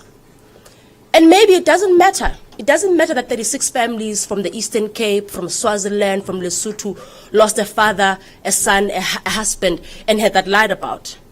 Maybe it doesn't matter that Mrs. Gadlela wants to know how Mr. Gadlela died. Maybe it doesn't matter. But part of the reason that the commission was called was to make sure that Marikana never happens again. The commission was called to make sure that scene 2 never happens again. But I'm going to point out to you only 2 incidents that tell me that scene 2 might happen again. Exactly because there's been no accountability. Exactly because there's been no disciplinary action. Exactly because there's been no criminal prosecutions. Exactly because the victims have carried the cost of this massacre. In October 2016, at VETS, an Ivy League institution in this country, a student is shot at close range with rubber bullets by the police inside her room at night. Now, for the police officers to be been so bold as to go into a young woman's room at night and shoot her, it says something about what we've done about scene 2. But let's leave that apart. Almost a year later, in Durban, in an informal settlement, a baby loses his life. Baby Jaden dies because the police pursue protesters who are protesting and blocking a road and run into an informal settlement, throw tear gas, and he suffocates to death. And for as long as there's no accountability for what happened in scene 2, for as long as there's no accountability for what happened in Marikana in 2012, unfortunately, more baby Jadens are coming. Thank you.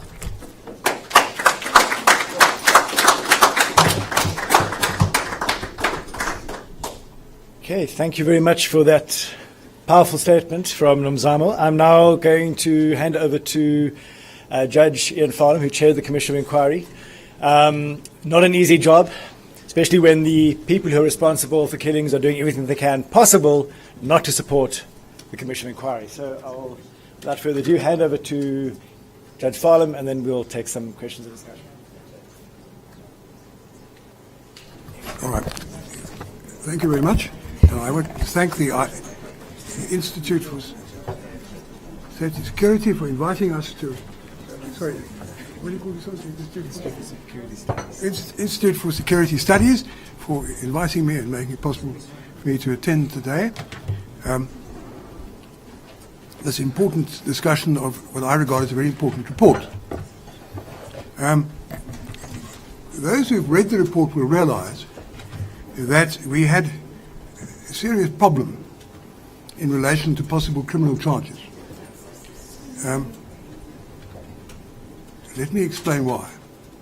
The regulations of the Commission made it clear, made a number of things clear, but 2 of the things that made it clear were the following. The first one was that witnesses were not allowed to refuse to answer questions because they might incriminate them. In other words, could be forced to give evidence even if it might incriminate them, despite the unwillingness to do so. In other words, they'd be deprived of the privileges that they enjoy under the Criminal Procedure Act. Secondly, it was provided as a consequence of that any evidence that any witness gave could not be used against him in a prosecution subsequently, unless he was charged with committing perjury before the Commission. So we had the problem, we can call someone, we can question him, what did you do? We could force him to answer that he fired 12 bullets when it was totally inappropriate in the circumstances. The evidence that he gave could not be used against him in a criminal trial. And we could have the situations that we would say, there's evidence that so-and-so committed a crime of murder, or attempted murder. We suggested to the DPP, we were asked to advise in regard to possible prosecution. There's prima facie evidence. We could say to the DPP, we suggest you prosecute this particular person on these charges. and we might be faced with the answer from the DPP, well, thank you very much for that recommendation. What evidence have I got in my docket? Because I can't use any of the evidence that the potential accused gave. We had a further problem. Under the IPID Act, there's a provision which deals with the inadmissibility of admissions made by policemen who are interrogated by members of IPID in the course of their investigations. Now, those of you who know something about criminal law and evidence know that the Criminal Procedure Act contains a section which says that a confession made by an accused to a policeman below the rank of officer, in other words, everybody from constable up to warrant officer, confession made to a policeman other than a lieutenant or officer above that rank is inadmissible in evidence unless it's confirmed in writing before a magistrate. There's a lot of learning, as we lawyers call it in the books, about what is a confession. And so evidence of an admission, sometimes very damaging admission, made by an accused person to a police constable is admissible, but evidence of a confession is out unless it's confirmed before a magistrate. The IPID Act goes further. The IPID Act provides that any statement made by a policeman, as I said, it being interrogated by an IPID investigator, which amounts to really effectively an admission, that's described, I think, as self-incriminating, is inadmissible. So we were given a lot of statements taken by IPID from the various policemen who were involved, statements that Mr. Bruce went through and analysed. And some of these statements could well afford a basis for prosecution because they contained admissions and so forth from the persons who made the statements, but that evidence wouldn't be admissible either. So it seemed to us that we had to approach the matter in a different way. We didn't want those who committed crimes, or may well have committed crimes, to get away with it. We didn't want to make blunders ourselves in regard to that, which might make it possible for them to avoid liability by taking some other point. Because the regulations, as far as I can remember, went on to provide that information obtained as a result of a statement made by a witness, not just what he said, information obtained from such a person as a result of what he said could also not be used against him. And in America, apparently, it's one of the tricks of the trade. If someone, there's a similar provision I understand in relation to evidence before committees of Congress, that you go along and you give all the evidence at the beginning to Congress, the Congressional Committee, long before the police have investigated various aspects, and that evidence can't be used because it's obtained in consequence of what the accused said. So we had to be very careful. Now, what we decided to do was to deal with the matter appropriately as follows. As Mr. Bruce has told us, the evidence in relation to what happened at scene 2 was a mess. There were witnesses who evidence was unsupported by the objective facts. There were all sorts of contradictions, and we lacked the strong evidence upon which we felt it appropriate to make clear findings. We also felt that substantially more investigation was required in order to ascertain the facts, the kind of investigation, frankly, which Mr. Bruce has partly done. So what we recommended was that in terms of the powers we were given, was that we were entitled to refer evidence in particular, entitled to refer investigations in respect to particular matters to other bodies. And under the National Prosecution Act, the Provincial Director of Public Prosecutions is empowered to appoint a team to investigate matters in detail in relation to criminal charges. And so we used that power, and we said that the DPP must appoint a team headed by a senior state advocate with various experts and so forth on it, ballistic experts and so on, and to investigate possible criminal conduct by all the policemen who were involved in events at scene 1 and scene 2. We thought that was a far better way of dealing with it, the way that other people perhaps thought we would deal with it. And we thought, and I still believe, that if that recommendation is properly implemented, the discontent that has been manifested in certain quarters because there be no prosecutions will be satisfactorily dealt with. That certainly was our intention, and we made that clear in our report. We had problems in relation to expenses. We were told we had millions of rands at our disposal. Well, I'm not sure what the budget was, but certainly it did cost millions of rands.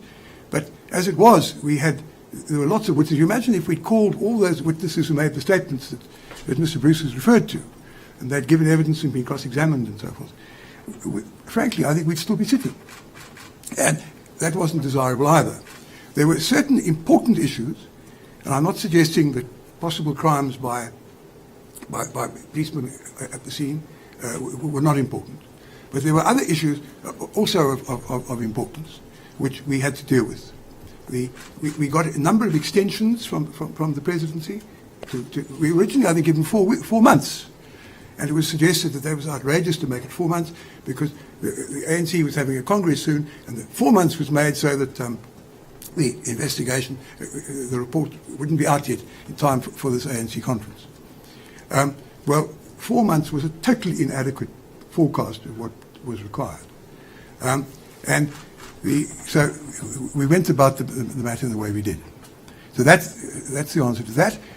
I understand that an eminent, very experienced senior state advocate, Dr. Pretorius, has been appointed to be the chairman of this panel that is apparently supposed to be investigating.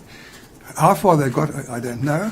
I can understand there's concern about the time period that's elapsed, but that's something obviously I've got no information about. But that's that point that I'd like to deal with at the front, at the beginning. Then I want to say something about the families. It's not correct, and I'm sorry, Ms. Zondo has clearly been misinformed. It's not correct that the families were ignored and were not allowed to give evidence before the Commission.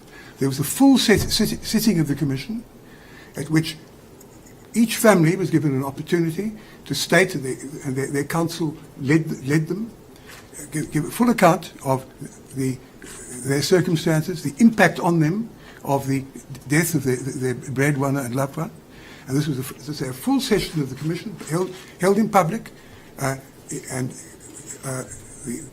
it was also, I believe, covered on television. So that was dealt with. We didn't summarise in the report what had been said. It wasn't covered by terms of reference, but we nevertheless considered it appropriate to allow the families an opportunity to tell the country, indeed tell the world, of the impact on them of these events. There are a few other points I'd like to make before I get to scene 2. Scene 2, of course, has to be seen as a continuation of scene 1. It was suggested by Commissioner Fiega that the plan that they had was disrupted. One of the police generals gave evidence that scene 2 was a continuation of scene 1.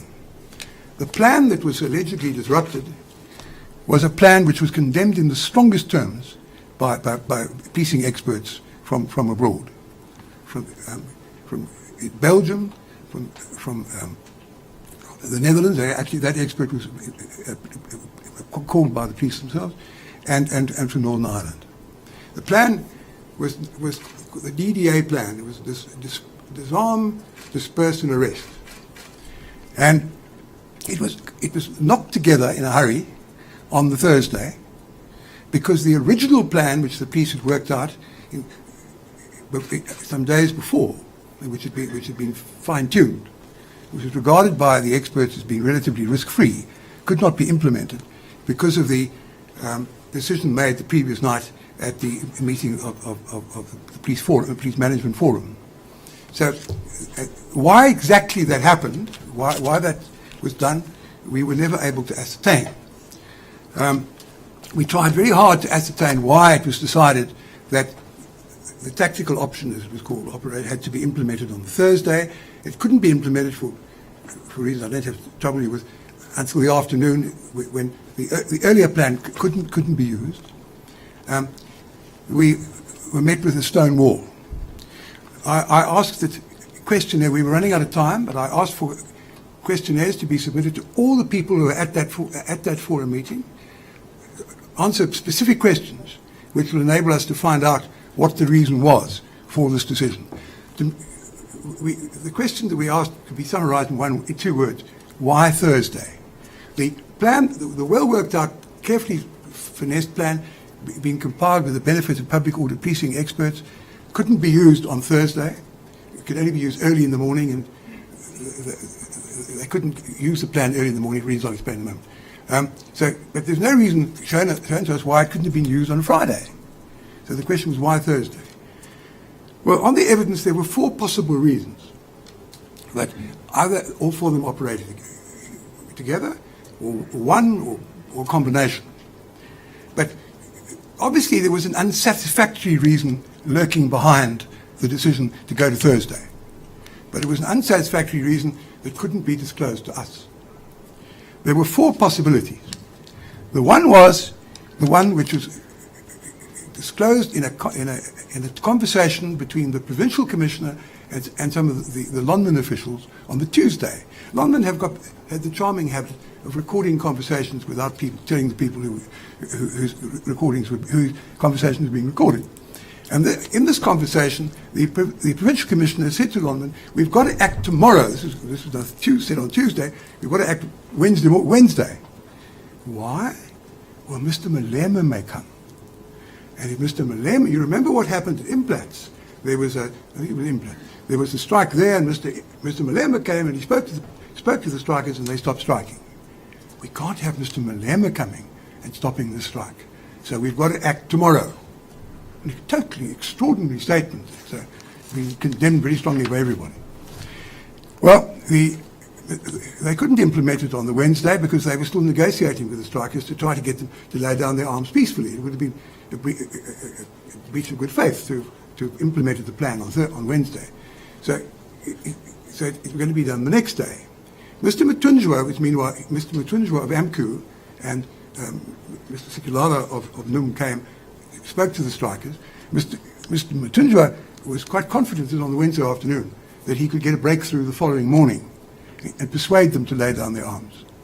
And he promised to go back at 9 o'clock and speak to them. So clearly, it wasn't possible to implement the early morning plan. The first plan I spoke about, this relatively risk-free plan, could only be implemented very early in the morning. It couldn't be that couldn't be implemented because whatever was done had to be done after 9 o'clock. In the result, they had to act. They acted. They didn't have to act, but they acted just before 4 o'clock in the afternoon. So they had to abandon the risk-free plan, and they knocked together another plan, which was condemned in the strongest terms by the experts. Let me tell you what was said by Mr. White, who was the expert from Ireland. The plan really was this: the public order policing police would advance on the strikers on the Kopi, try to disarm and disperse them. And using non-lethal methods. If they failed and the strikers reacted against them, as the intelligence was that they might well, they were to take refuge in the Inyalas, and they would be then covered by the tactical response team, who were armed with R5 rifles. Now, what Mr. White said about that was the following. He was particularly critical of this plan. The evidence leaders talked about the absence of any measures between the POP members using less than lethal force and a TRT line of 60 members operating as a firing squad. And then he said the plan was for the TRT members to engage the crowd if the POP members moved out of the way for their own protection. It was said that they would do this proportionately. Mr. White said this. I kept looking for someone to say, so what does this mean? Let's put it into plain English. They only have R5 rifles.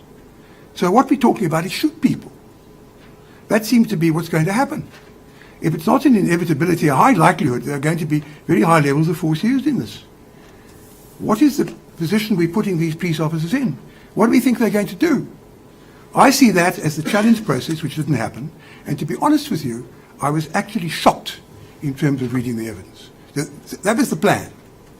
And that was the plan which they were going to implement just before the events at Scene 1 happened. The strikers advanced towards them through the passageway between the small kraal and the bigger kraal next to it, which Mr. Bruce spoke about, and Scene 1 happened. Well, we're not talking about Scene 1 today, and then only the ones in the front were shot. The other ones turned around and ran away to Scene 2. But they then went on endeavouring to carry out the DDA plan, the Disperse, Disarm and Arrest plan there. And as we've heard, they surrounded the we all called it a kopje because there was a slight elevation.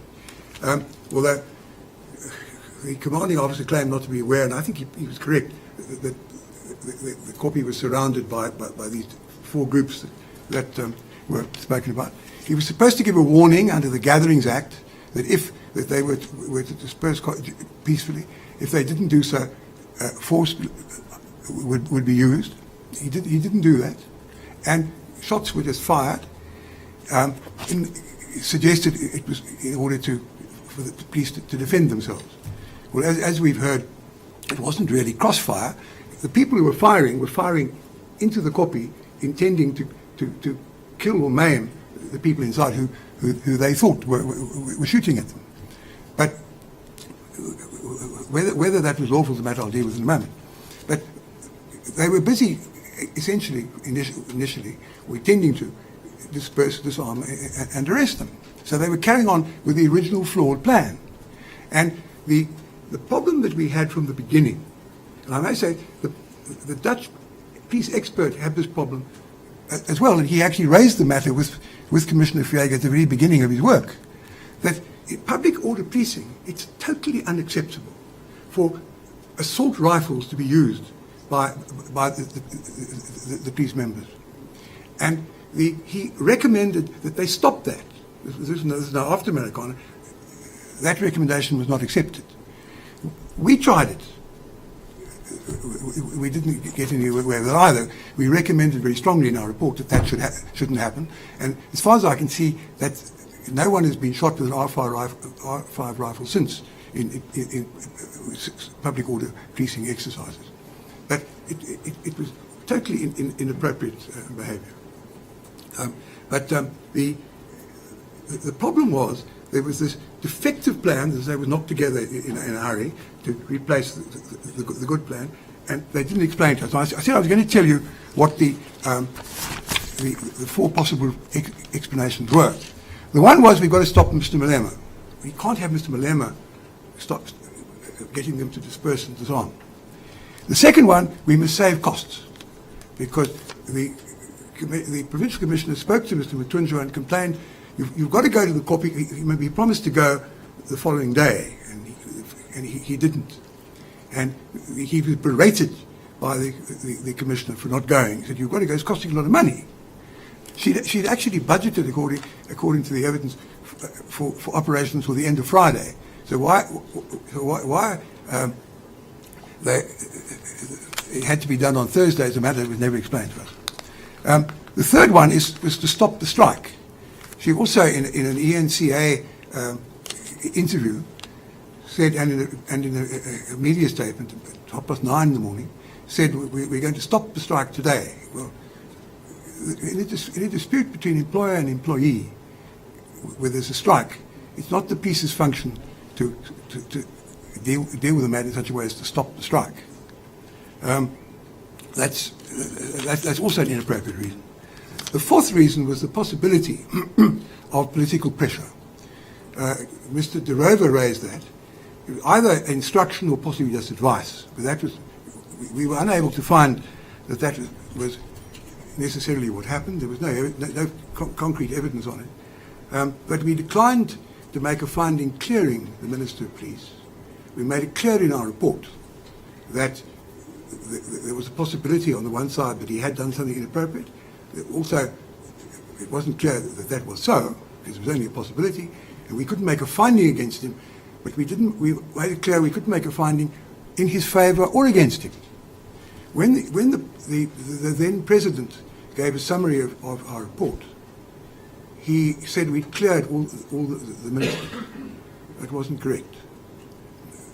I take it he was misinformed by those who compiled the summary that he used.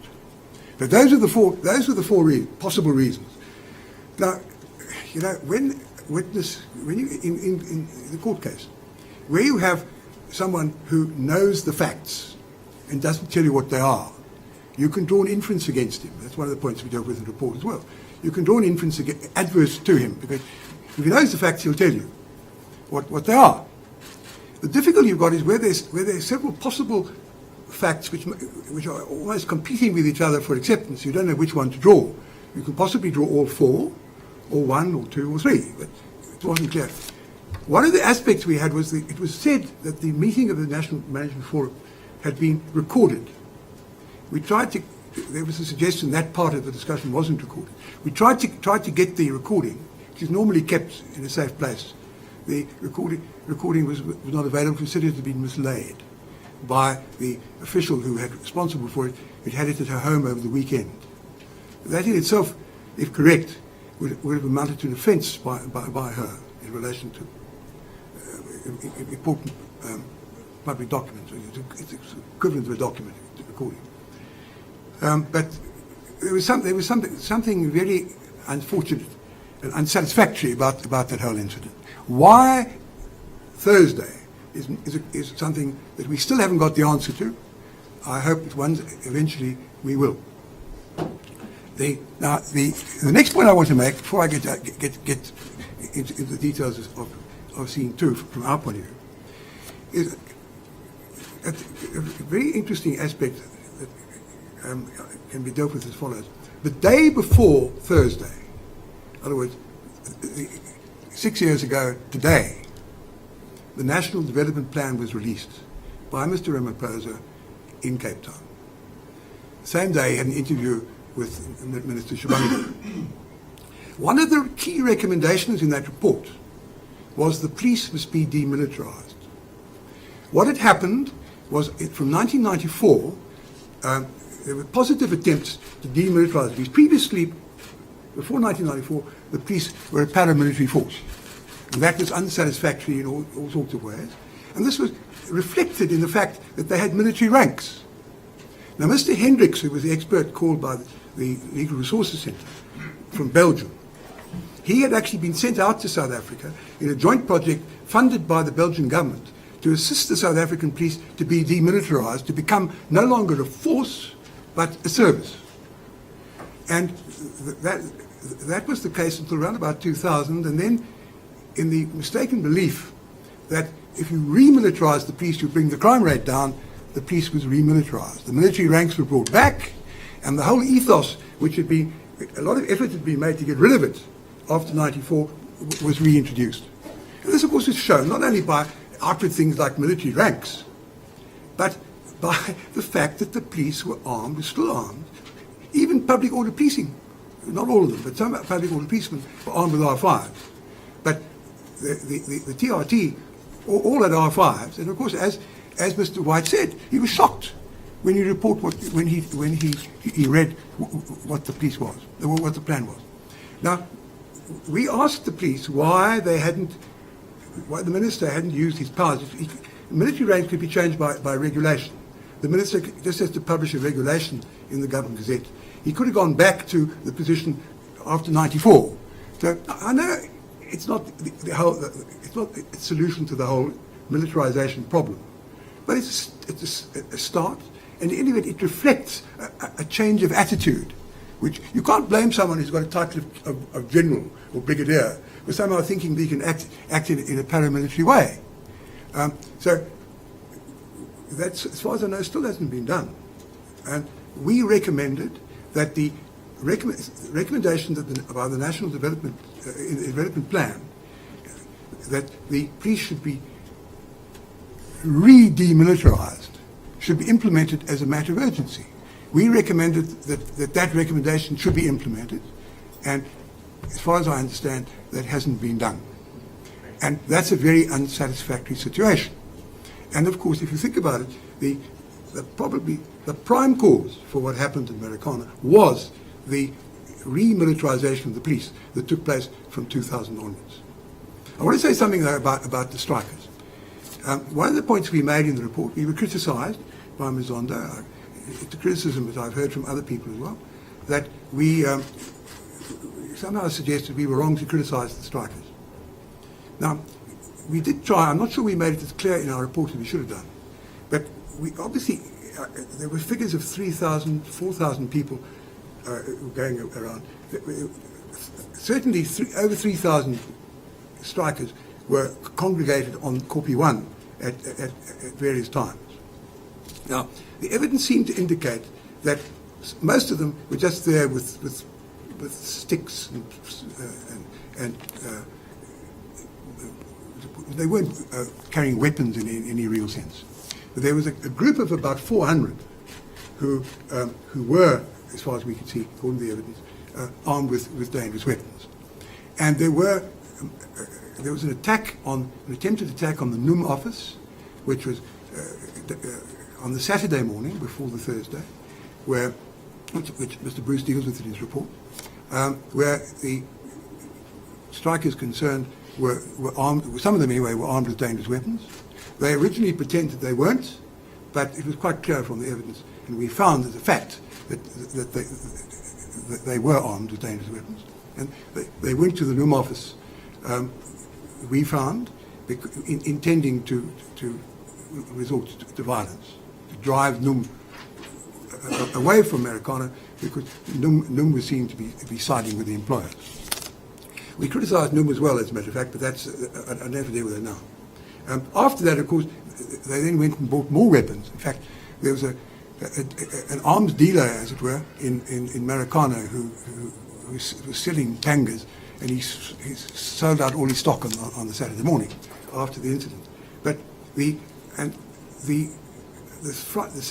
Sunday morning, there's an attack on two security people who work for London, again by a group who were apparently on their way to the NUM office, and they were murdered.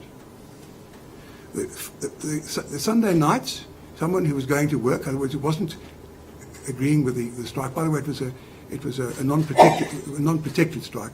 There was evidence that attempts were being made to enforce it by intimidation. A man who went to work, one of the shafts, was murdered. Other people were killed and property was damaged. And on the Monday morning, another non-striker, another worker who was going to work, I think it was about 4 o'clock in the morning, was also murdered. That was then followed by the incident on Monday afternoon that was referred to, where two policemen were killed and another injured, and two strikers were injured as well. Were killed as well. And then on the Tuesday, another striker, or whether he was really a striker is not clear. Indications are he was possibly regarded as being a spy, but he was among the strikers on the Kopi. He was also murdered. So there was this history of violence, not only to the person but also to property. Property was damaged from the point of view of the strikers. Now, it's not suggested that all the strikers were involved in that, but the evidence does indicate that violence was certainly used by a number of the strikers, and certainly no attempts were made by the leaders of the strike to prevent the violence that was taking place. And so it was also clear that the police reacted as the way they did by bringing police members in from various parts of the country to deal with the situation because of the violence which had started with the strikers. As I said, we don't blame all the strikers. It wasn't possible for us to identify who the particular strikers were who did so. The police called the witness, who was called Mr. X, who was a spectacular failure. At the end of the report, we summarised what he said, but it was quite clear you couldn't believe a word that he said, although one had the uncanny feeling that some of what he said may well have been true, but it was one of these problems, you couldn't tell whether the lie stopped and the truth began. But so we could make no findings against specific strikers. We also recommended that further investigation be done in regard to that. Now, that's the background. We get to scene 2. The starting point in discussion of scene 2 is the following. It was common cause among all the police experts that the police operation, the so-called tactical operation, should not have been continued towards at copy 3 at scene 2. In other words, the operation should have been called off at the end of scene 1. We asked the people on the joint operation committee of the police why that didn't happen. They said, well, they didn't know. They weren't aware of what happened at scene 1 until after scene 2. Now, that was palpably untrue. The evidence was that they, in the room where the joint the JOCs were, there was a radio, and they could hear on the radio messages from various people in the field, as it were. And at one point, there was an enormous racket. There were shots being fired and screams and so forth. And it was absolutely clear that something terrible had happened. And in fact, Captain Kidd, who was referred to earlier, was one of the witnesses who was out in the field. He was also listening to the radio, and he heard it, and he realized there's a problem, and that's why he moved forward from where he was. So the evidence that we were given by a senior policeman that they didn't stop the operation after scene 1, despite the fact it's common cause that should have happened, was false. And if they had stopped it, of course, we wouldn't have had scene 2 at all. But then when they went to scene 2, as we've heard, there was this failure to communicate positions from one group to another. But as a result of it all, the copy was surrounded effectively by the police. Now, the police only sought to defend their conduct on the basis that they acted in self-defense. Now, the rules in relation to self-defense are very clear and very strict. You have to be in imminent danger. There are a number of rules. I won't give them all. You've got to be in imminent danger before you can resort. It's not only self-defense, it's also private defense. Because if you are being attacked, I can also act to protect you. So it's self and private defense. The private defense, if I'm acting to protect you, self-defense, I'm acting to protect myself. You can only act in self or private defense if you're in imminent danger, and there are various other factors, but also you must be in a situation where you can't do anything else other than take the life or attempt to take the life of the person, of the aggressor. Now, mention was made of the fact that the STF, the Special Task Force, were there. The police were criticised for bringing the Special Task Force there. They are trained to deal with cash and transit heists and so forth, highly trained, and they very often have to shoot to kill, to save hostages and that sort of thing. The important fact that arises from the presence of the STF on the scene at scene 2 is this: they never fired a shot. They didn't consider it necessary to fire a shot. I'd like a bit of time. And I pleaded for more time. I hope my plea will be granted. If it doesn't, I don't know what will happen. Lieutenant Colonel Gaffley was in charge of the STF people at scene 2. Behind him came the K9 people. That's the letter K and the letter 9, alias the dog handlers. And they were there with Major General Naidu. They started firing into the bush. Now, they weren't in imminent danger. It wasn't necessary to fire, as in fact Gaffrey just told his men to fall on the ground, because they had to avoid being killed in what would have been the crossfire by the K9 people. So he actually ordered the K9 people to stop firing, and they didn't stop firing immediately. So we don't have to put it more strongly than this, but we can say that prima facie it appears that the people who were firing into the Kopi were not acting in terms of the strict prescripts which you can all discover by reading the criminal law textbooks in the chapter on self and private defense. And if there's prima facie evidence that they weren't complying with those prescripts, then there's prima facie evidence that they were guilty of a crime. Because the only defense raised by the police was self-defense. If self-defense fails, then they're in trouble. Now, the next question that I've been asked to deal with, after that rather long prelude, is what charges can the people concerned in respect of whom there's prima facie evidence that they committed crimes be charged with? Now, here we had a problem. one of the difficulties with R5s is they are assault rifles designed for use on the battlefield to cause as much mayhem and confusion as possible. And one of the things that happens if you hit an R5 is the bullet disintegrates. It's designed to disintegrate. So we had the situation, we were not able to link a single R5 rifle held by a policeman with a dead body.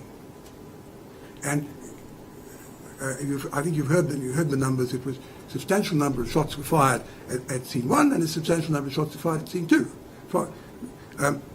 Not every bullet hit the target.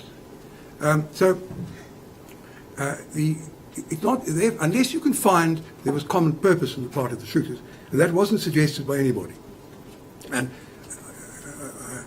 it's difficult, obviously, to make a statement like this without knowing what the evidence would be at the trial, but I can understand the reluctance of everybody to suggest common purpose. So if you eliminate common purpose, you can't convict, you can't charge anybody with murder.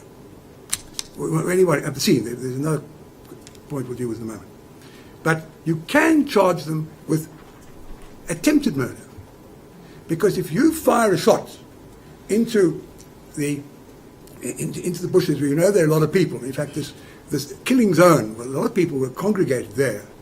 It was suggested by the witness to whom Mr. Bruce referred that they were trying to surrender. The evidence, we couldn't find against the police on that basis because it wasn't clear that the police firing would have seen they were surrendering, were trying to surrender. So they may well have been shot while they were trying to surrender, but there's not a point that can be raised against the police. But if you fire into the bushes, whether the people are trying to surrender or not, you must foresee the reasonable possibility that a person will be killed or certainly seriously injured. And those of you who followed, I don't know whether any of you did, but those of you who followed the recent case in the Supreme Court of Appeal involving a paraplegic athlete will have learned one doctrine of the criminal law, and that is the doctrine of dolus eventualis. You know, when the lawyers want to mystify people, they use Latin expressions. Dolus eventualis means malice. Dolus is malice. Eventualis is eventual.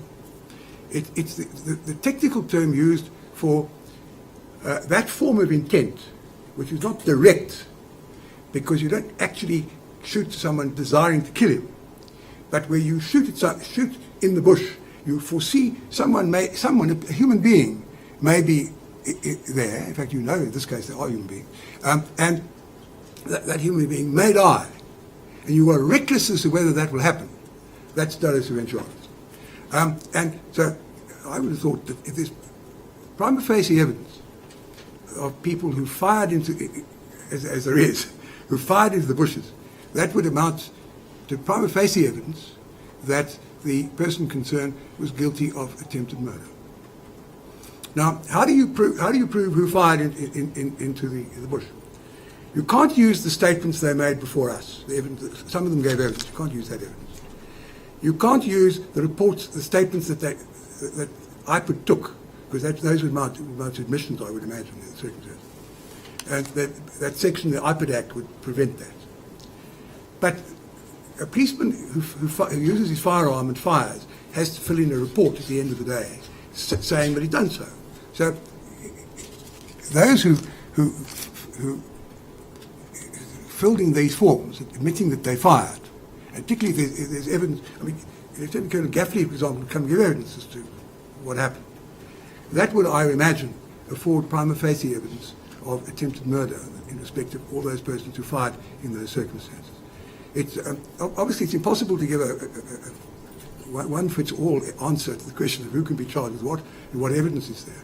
But I would say that where there's prima facie evidence of a shot being fired in circumstances where the shooter, or the shotist, I'm not sure which is correct, but there's prima facie evidence that the shooter must have foreseen the possibility, the reasonable possibility, of someone being there, being killed by the shot. That person can be charged with attempted murder. It was suggested by the counsel who appeared before our commission that alternatively they could be charged with attempted couple homicide. But as I explained in the report, that's not correct. There's no such crime as attempted couple homicide. Couple homicide is negligence. You can't attempt to be negligent. So the case, but it doesn't matter. Attempted murder is strong enough. Alternatively, I suppose you could say attempted assault with the intent to do grievous bodily harm. So those charges would, I imagine, be available against all those in respect of whom is prima facie evidence of the kind that I described. And that was the main point that I was asked to deal with in the talk. But I did explain to you about the problem with the bullets, and that's something that was there from the very beginning. There was also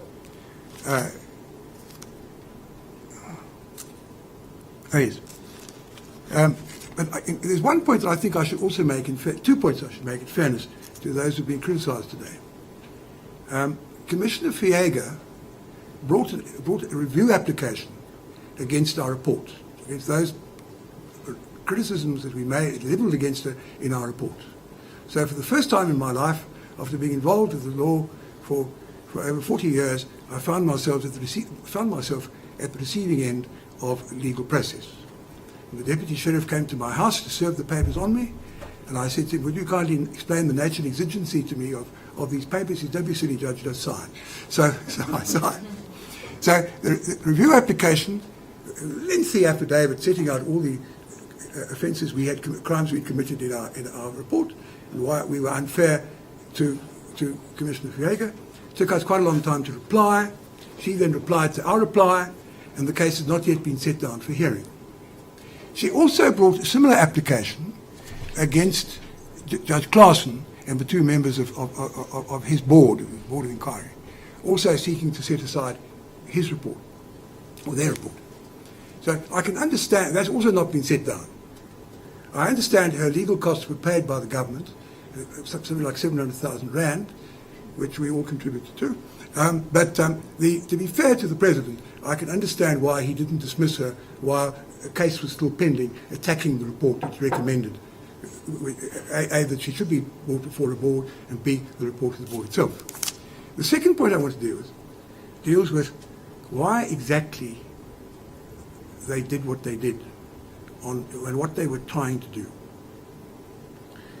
It's been suggested in certain quarters that from the beginning the whole idea was to shoot them because they were striking.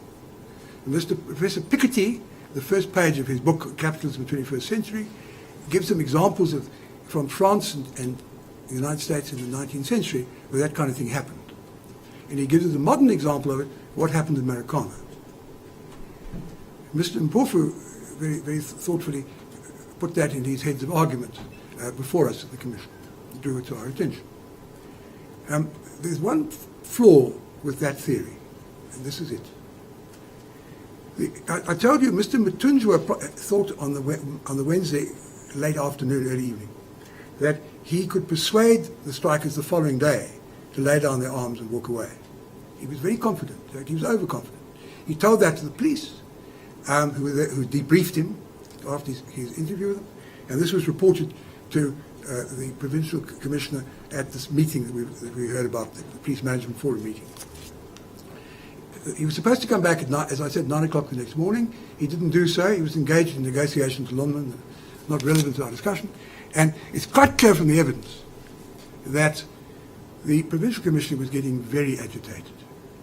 She made a statement at a press conference at 9:30 that the matter is going to end today. They're either going to lay down their arms voluntarily or we're going to take action. I won't tell you what it is. Well, she was quite right to say she wouldn't tell them what it was because she didn't know herself, because the plan that they had couldn't be implemented. They had to have another one. But the version they put up to us was that the decision to implement the tactical option was only taken at 1:30 in the afternoon. Up to that time, they weren't clear what they were going to do. It was difficult to explain the evidence about the press conference that we got later, and what she said at 9:30, but let's not get involved with that issue. At 12 o'clock, she was so desperate that she summoned Matunjwa, and she berated him and said, look here, why haven't you gone to the Kopi? to persuade these people to lay down their arms. You promised you would, you've got to go. And he said, well, I'm having difficulty with London. The London have reneged on an undertaking that goes to me. She said, that doesn't concern me. You've got to go. So he went.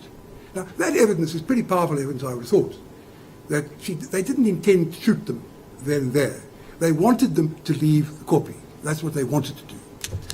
Of course, once they'd taken the decision to implement the tactical option with this new plan, which was described by Mr. White in the terms I've explained, I'm afraid the consequences were clearly foreseeable. And in fact, as was also said by Mr. Bruce, two senior generals that morning went to see the Provincial Commissioner and said, look, we can't do it without bloodshed. She said, well, please do your best to avoid it as much as possible. Very unsatisfactory answer in the circumstances. But clearly, she didn't want them to be killed. But there may be prima facie evidence that there was a bit of dolus eventualis on her side as well. Anyway, but I think in fairness to her, I should say that I don't think it was her desire initially that people should be killed. It was her desire, rather, that the people should be persuaded to go peacefully. Mr. Matunjwa did his best. Mr. Matunjwa pleaded with them. It was clear that he smelt there was sulphur in the air. You know, the police the plan had been explained at 1:30. It was knocked together shortly before that, I think, and it was quite clear that they were going to implement the tactical option. It was also clear that the generals who spoke to the Provincial Commission in the morning were right, that there was going to be bloodshed. And in fact, as Mr. Bruce also pointed out, early that morning, senior policemen realised that what was going to happen if they didn't lay down their arms voluntarily, and the intelligence was they wouldn't. So they ordered 4 hearses and they ordered 4,000 rounds of ammunition. When the 4,000 rounds of ammunition arrived, the brigadier and the jock said, we don't need that, send it away. But the evidence nevertheless indicates, they only got 1 hearse, but the evidence nevertheless indicates there was foresight of serious bloodshed. And that's also all relevant on the dolus eventualis argument. Anyway, Mr. Matunjwa smelt the sulphur in the air, and he pleaded with them to leave. Explained to them, look, we can deal with the matter differently, we can go to the CCMA, we can solve your problem in a peaceful fashion. But they were adamant they weren't interested. He actually, and at great risk to his own personal reputation, because he might be seen to be some kind of a sellout by the workers, he got on his bended knees and pleaded with them to go. And they refused to go. And then he left, and shortly after that, the trouble started, as you've heard. Those are the main points that I wanted to put to you. I just want to say one final thing, and that is, as you heard, we felt we were unable to make positive findings in relation to scene 2. Some people seem to think that you don't need evidence. You just say what you think happened. You can't do that in the Commission. You've got to give reasons for your findings. Every one of our findings is supported by a footnote where we refer to the evidence.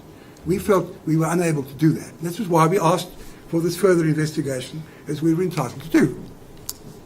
But it's very, very valuable, I think, now that Mr. Bruce has done the work he did, that he's prepared a very good report. Sorry, time really prevented him from giving you the gist of it, but I seriously suggest that you go home and it's available on the internet. You read it on the internet. It's about 120 pages. It took me the whole of yesterday afternoon to read it. But it's a very well worked out and well reasoned report. Very fair, not one-sided or biased. And it's a valuable contribution. And I trust he's going to send it to IPED and to the provincial DPP and to Dr. Tor Pretorius, so that in the work that I trust they are still doing, they will find it of great assistance. And the last thing I want to say, just in case it's not clear to you, we actually recommended that 2 panels be set up. The Tor Pretorius one, to investigate properly, so there will be material in the docket which will enable the prosecution to be brought against the people concerned. And another one was in relation to police methods, because the evidence was the police were militarised, they had the wrong weapons, some of their standing orders were unclear, and we recommended that a panel of peace experts be set up, experts on policing be set up, South African police people, private experts, South African people, international people, to investigate the whole question of what must be done to make sure that our South African police service, not South African police force, our South African police service acts in accordance with best world practice, has appropriate equipment, and that events such as the Marikana massacre will never happen again. And I'm very pleased to say that the government appointed among the independent experts Mr. Bruce. And I had the opportunity some time ago to have a meeting with the panel, and it was quite clear that they were really making a genuine effort to do what we had asked them to do.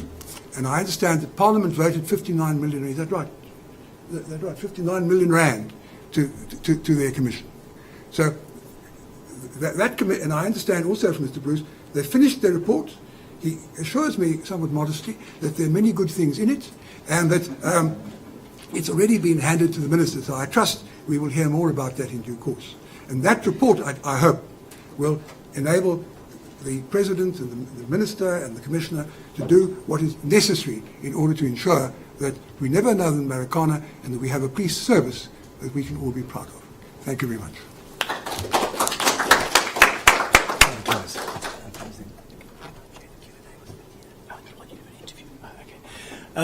Colleagues, I know we're actually well over the scheduled time. No, that's fine. We could actually have a whole day workshop on. Oh, that if you just leave it there, it'll. We are going to close the online session for the online viewers now because our session only runs until 1 o'clock. I do understand there are lots of media in the room who are hoping to ask some questions. So if you're not interested in staying longer, I would ask my panelists to stay a little bit longer so I can give them an opportunity to respond to any questions you might have. I'm handing over to Jonathan Rees because I have to do a quick live 1 o'clock interview with SABC. And Jonathan, you'll handle the press situation. So I'll ask my indulgence from my panelists just to get an opportunity to respond to some of the questions. And if you need to leave now, then that's obviously completely acceptable because we did expect to end a long time ago. So thank you for the online audience for watching. I hope you found this insightful. Thank you to all of you for coming here today. Jonathan Rees will chair a quick Q&A